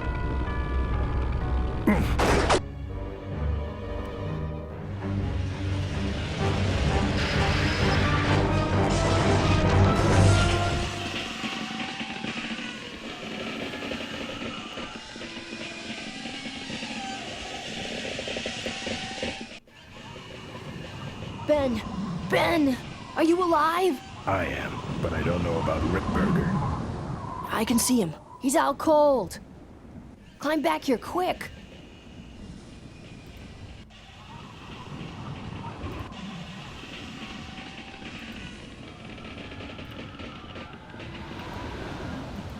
Nothing to hold on to over there.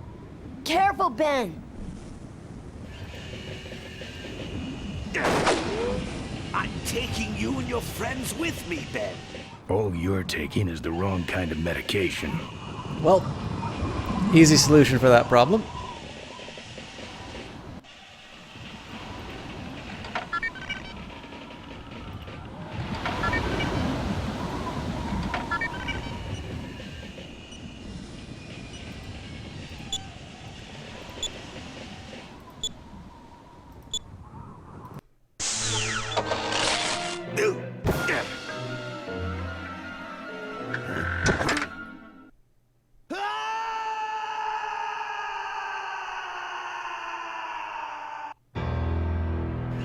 Well, that answers that.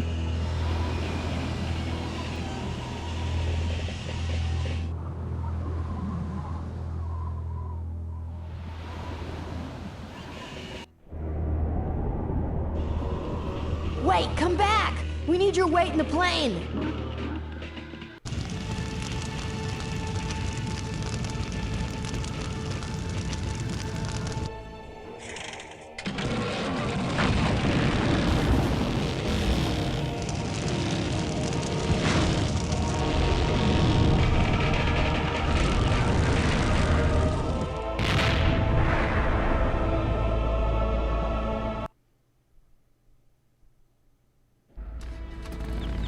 Life was a game to him, and he played it by his own rules. He was a mystery to most of us, and yet an inspiration to us all. He gave us freedom. He gave us power. He gave us wings. He gave us wheels. Thank you, Malcolm Corley, for giving us a dream that will never die.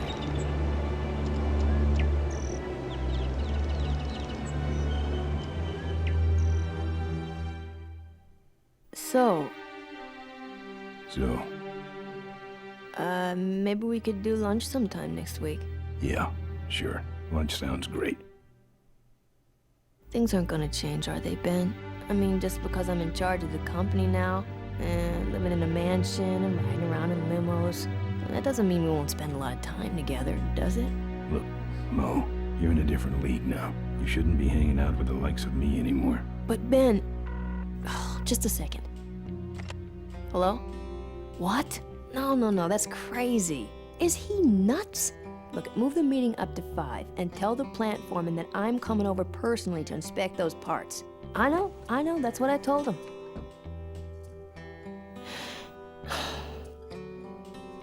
Excuse me, what was that last part? No, that alloy was flawed to begin with. Uh-huh, yeah, good, great.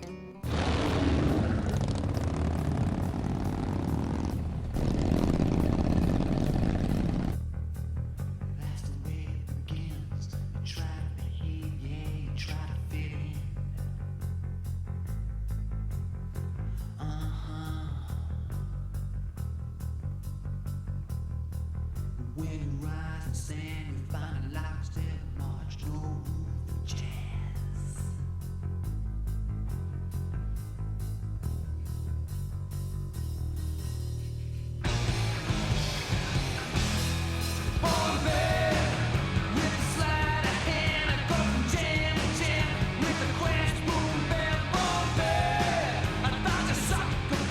Drop a bomb like listen, and a hunch. I've been down. Yeah, it's been some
I'm telling you once and I ain't getting round. You got 2 weeks to get out of town. Gonna give you 2 weeks till I break out the plow. Set the scarecrow free, the mistake in the ground.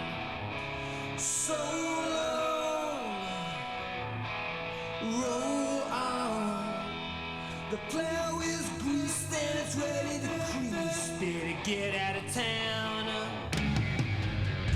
Tell me, Daddy, are you happy now? Got your back to the wall. One kick sends you down. No kind of cash was spent lash. You choose to play.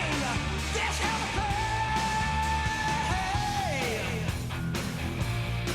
Are you happy now? So long, roll on. Your love's been set for the moon. You got 2 weeks till that old black magic is spun silver in my head.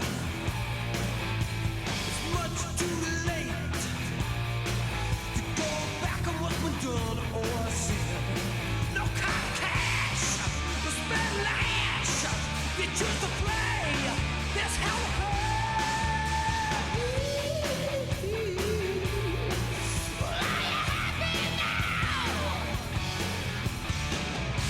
So long, roll on. I know that a man's gotta make his ends, but you soiled your sheets.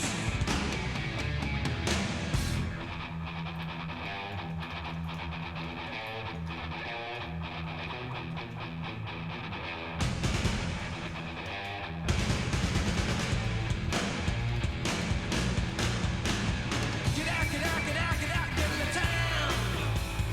Get out, get out, get out, get out, get in the town.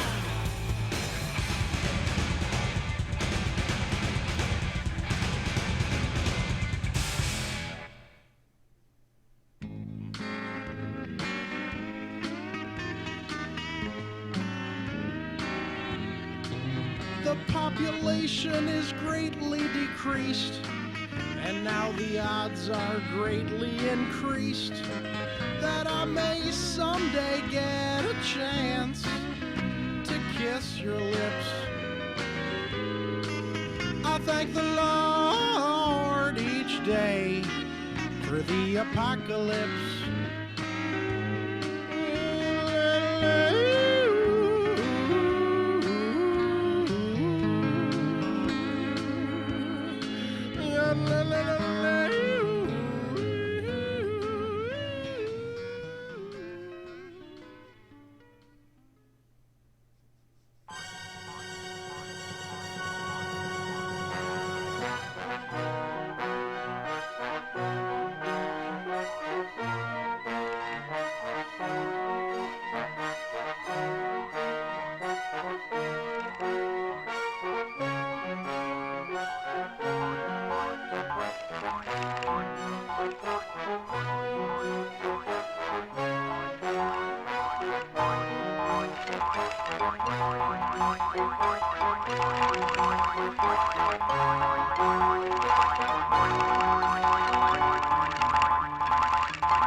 Thank you very much for the host again, Jesse Quill.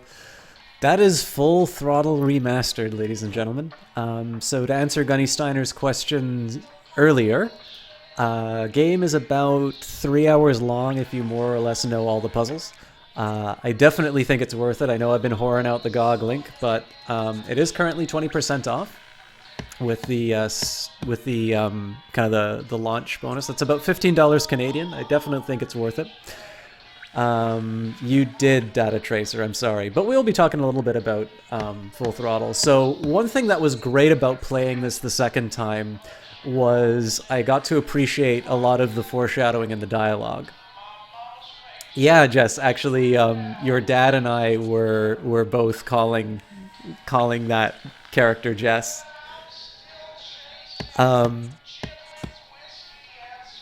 Actually, so for those of you curious, if you've played the game before, what do you get? Concept art is kind of nice. We can sort of cycle through that. This is what the game looked like in concept. I don't think this was ever realized in the game.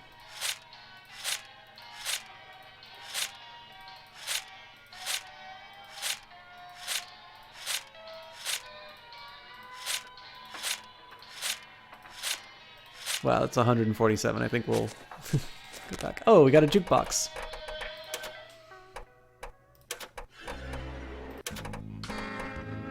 Oh, this is a really wonderful song. The population is greatly decreased, and now the odds are greatly increased that I may someday get a chance to kiss your lips. I thank the Lord each day for the apocalypse. Folks are mostly disfigured or dead, but sugar, I won't let it go to my head. My mama's face has dripped down into the dirt, but I'm still chasing Chitlin's whiskey and skirt.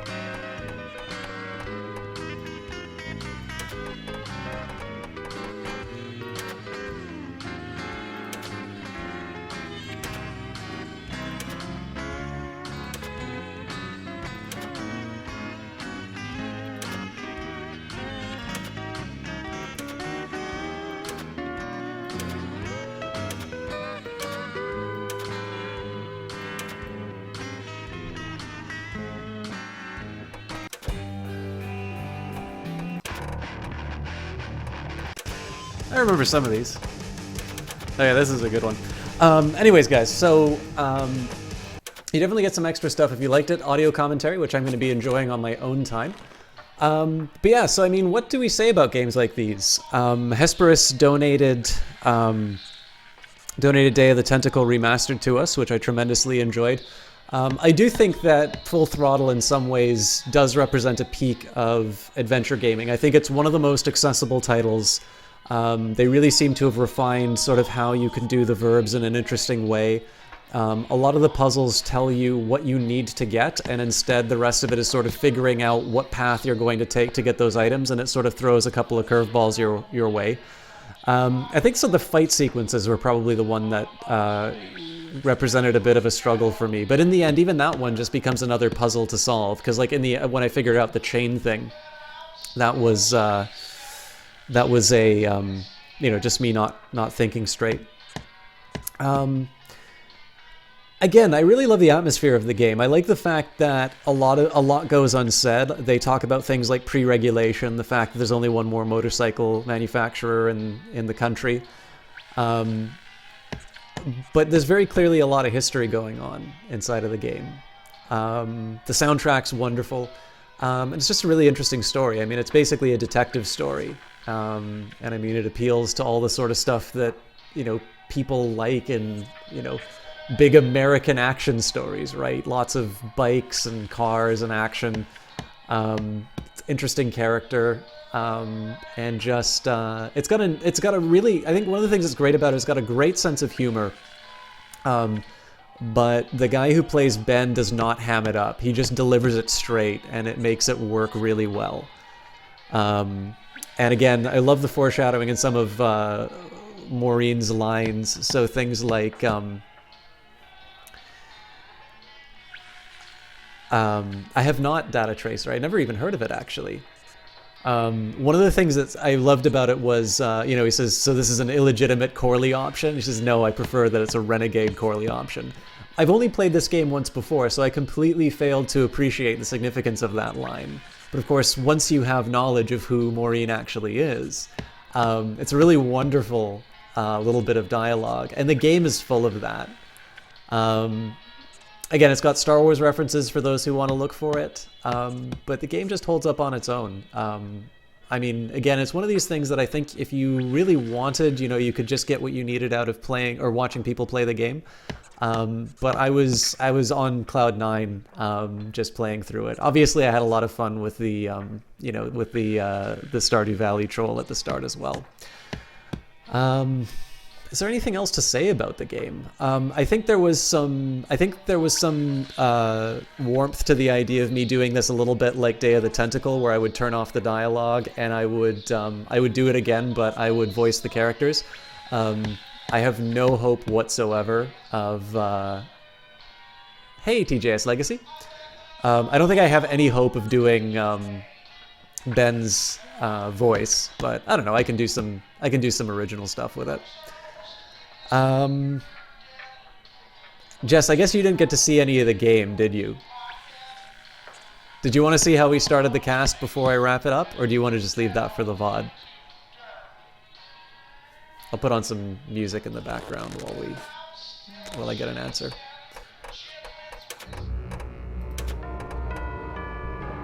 No, I already had this one.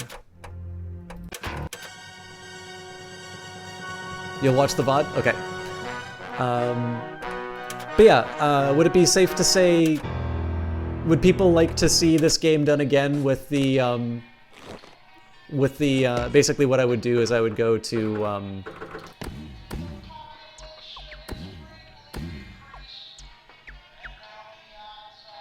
oh, I'd have to turn this might make it a little bit difficult because the movie would be off.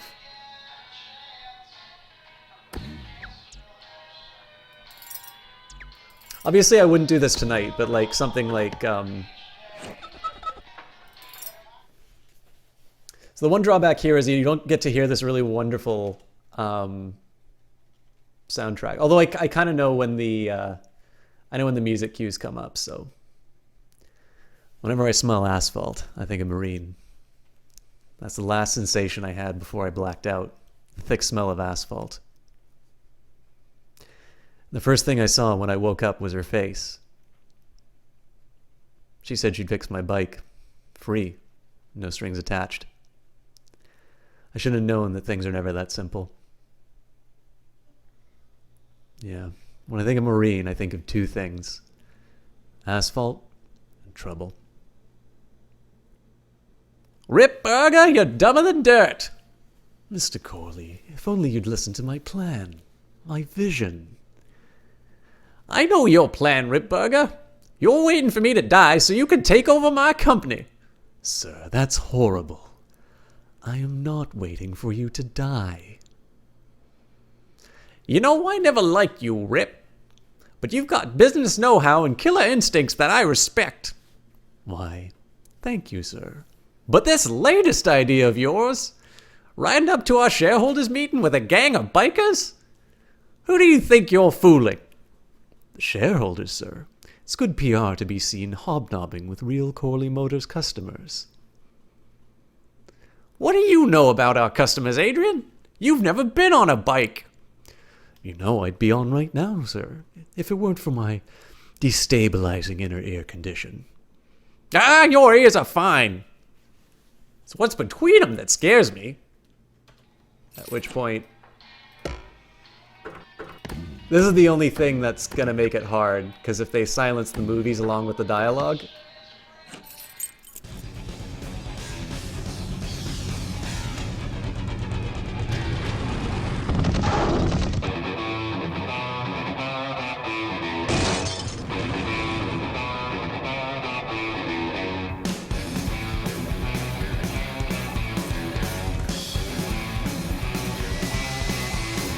Now there goes some boys I could ride with. Step on it. Let's find out who they are. But if you guys are willing to put up with that, I'm happy to do this game another night, where I do the dialogue. Or I can just do it normally again for the people who missed it out. Maybe we'll do it like late on a weekend.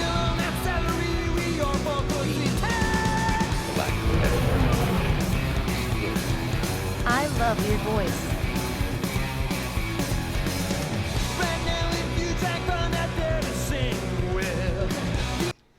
Anyways, guys. Oh, Nubasaur, that's very kind of you to say. But yeah, if you guys want to see a stream like that, let me know. Say it in chat, send me a message, tweet at me. I do need to call it a night, though. We got the... we did get a full stream in. I do recommend you guys check out this game. And I wanted to talk a little bit more about the story, but I think maybe... Thank you so much, Roguelike Girl. Guys, you're all coming in right at the end of the stream. I feel really bad. I don't really know if there's a whole lot more to say, though. It's good. Like, this game is everything I remember when it first came out. And I had a lot of fun with it. If you guys are coming in, I definitely recommend checking out the VOD. Oh, great, Roguelike Girl. That's great. Thank you. I hope you enjoyed the cast.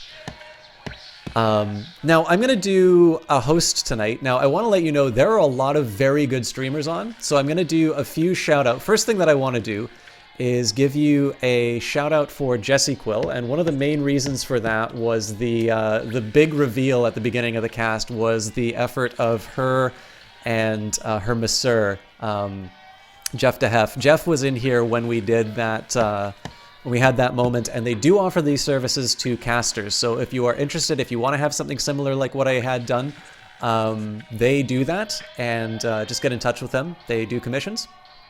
And with that in mind, I've got a few people who I can draw to your attention. So in the case of the Jessie Quill connection, Gunny Steiner is live right now with The Evil Within. So if you'd like to go see Jess's dad play a game, he's live right now. El Canu, my favorite French caster, is currently playing Mass Effect 2. He was in here a little while ago. MD is currently playing BioShock for the very first time. I'm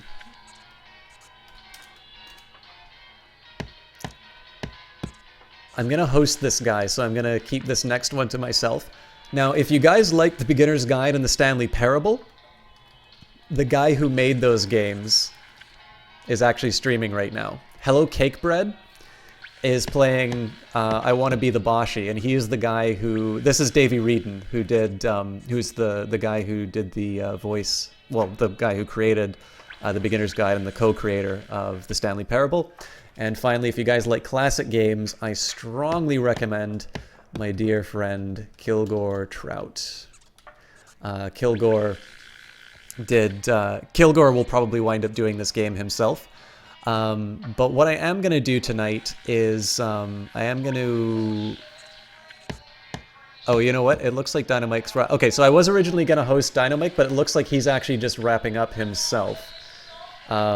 So if you guys want to take a quick look at Dynamike, I was originally going to host him, but if he's going to be finishing up soon, I think it would be better if we did a host to Mr. Kilgore Trout.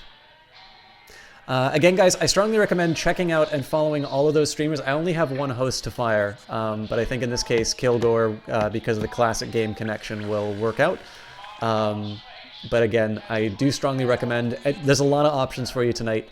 And we'll see what's going on. But Kilgore gets the raid just because I think he's done. As for me, I will be back tomorrow for Stellaris, and then we will work out another night to do Full Throttle. Sorry, it's a little bit of a scrambled ending, but thanks a lot, guys. This was a lot of fun, and I hope you guys enjoyed it. See you next time.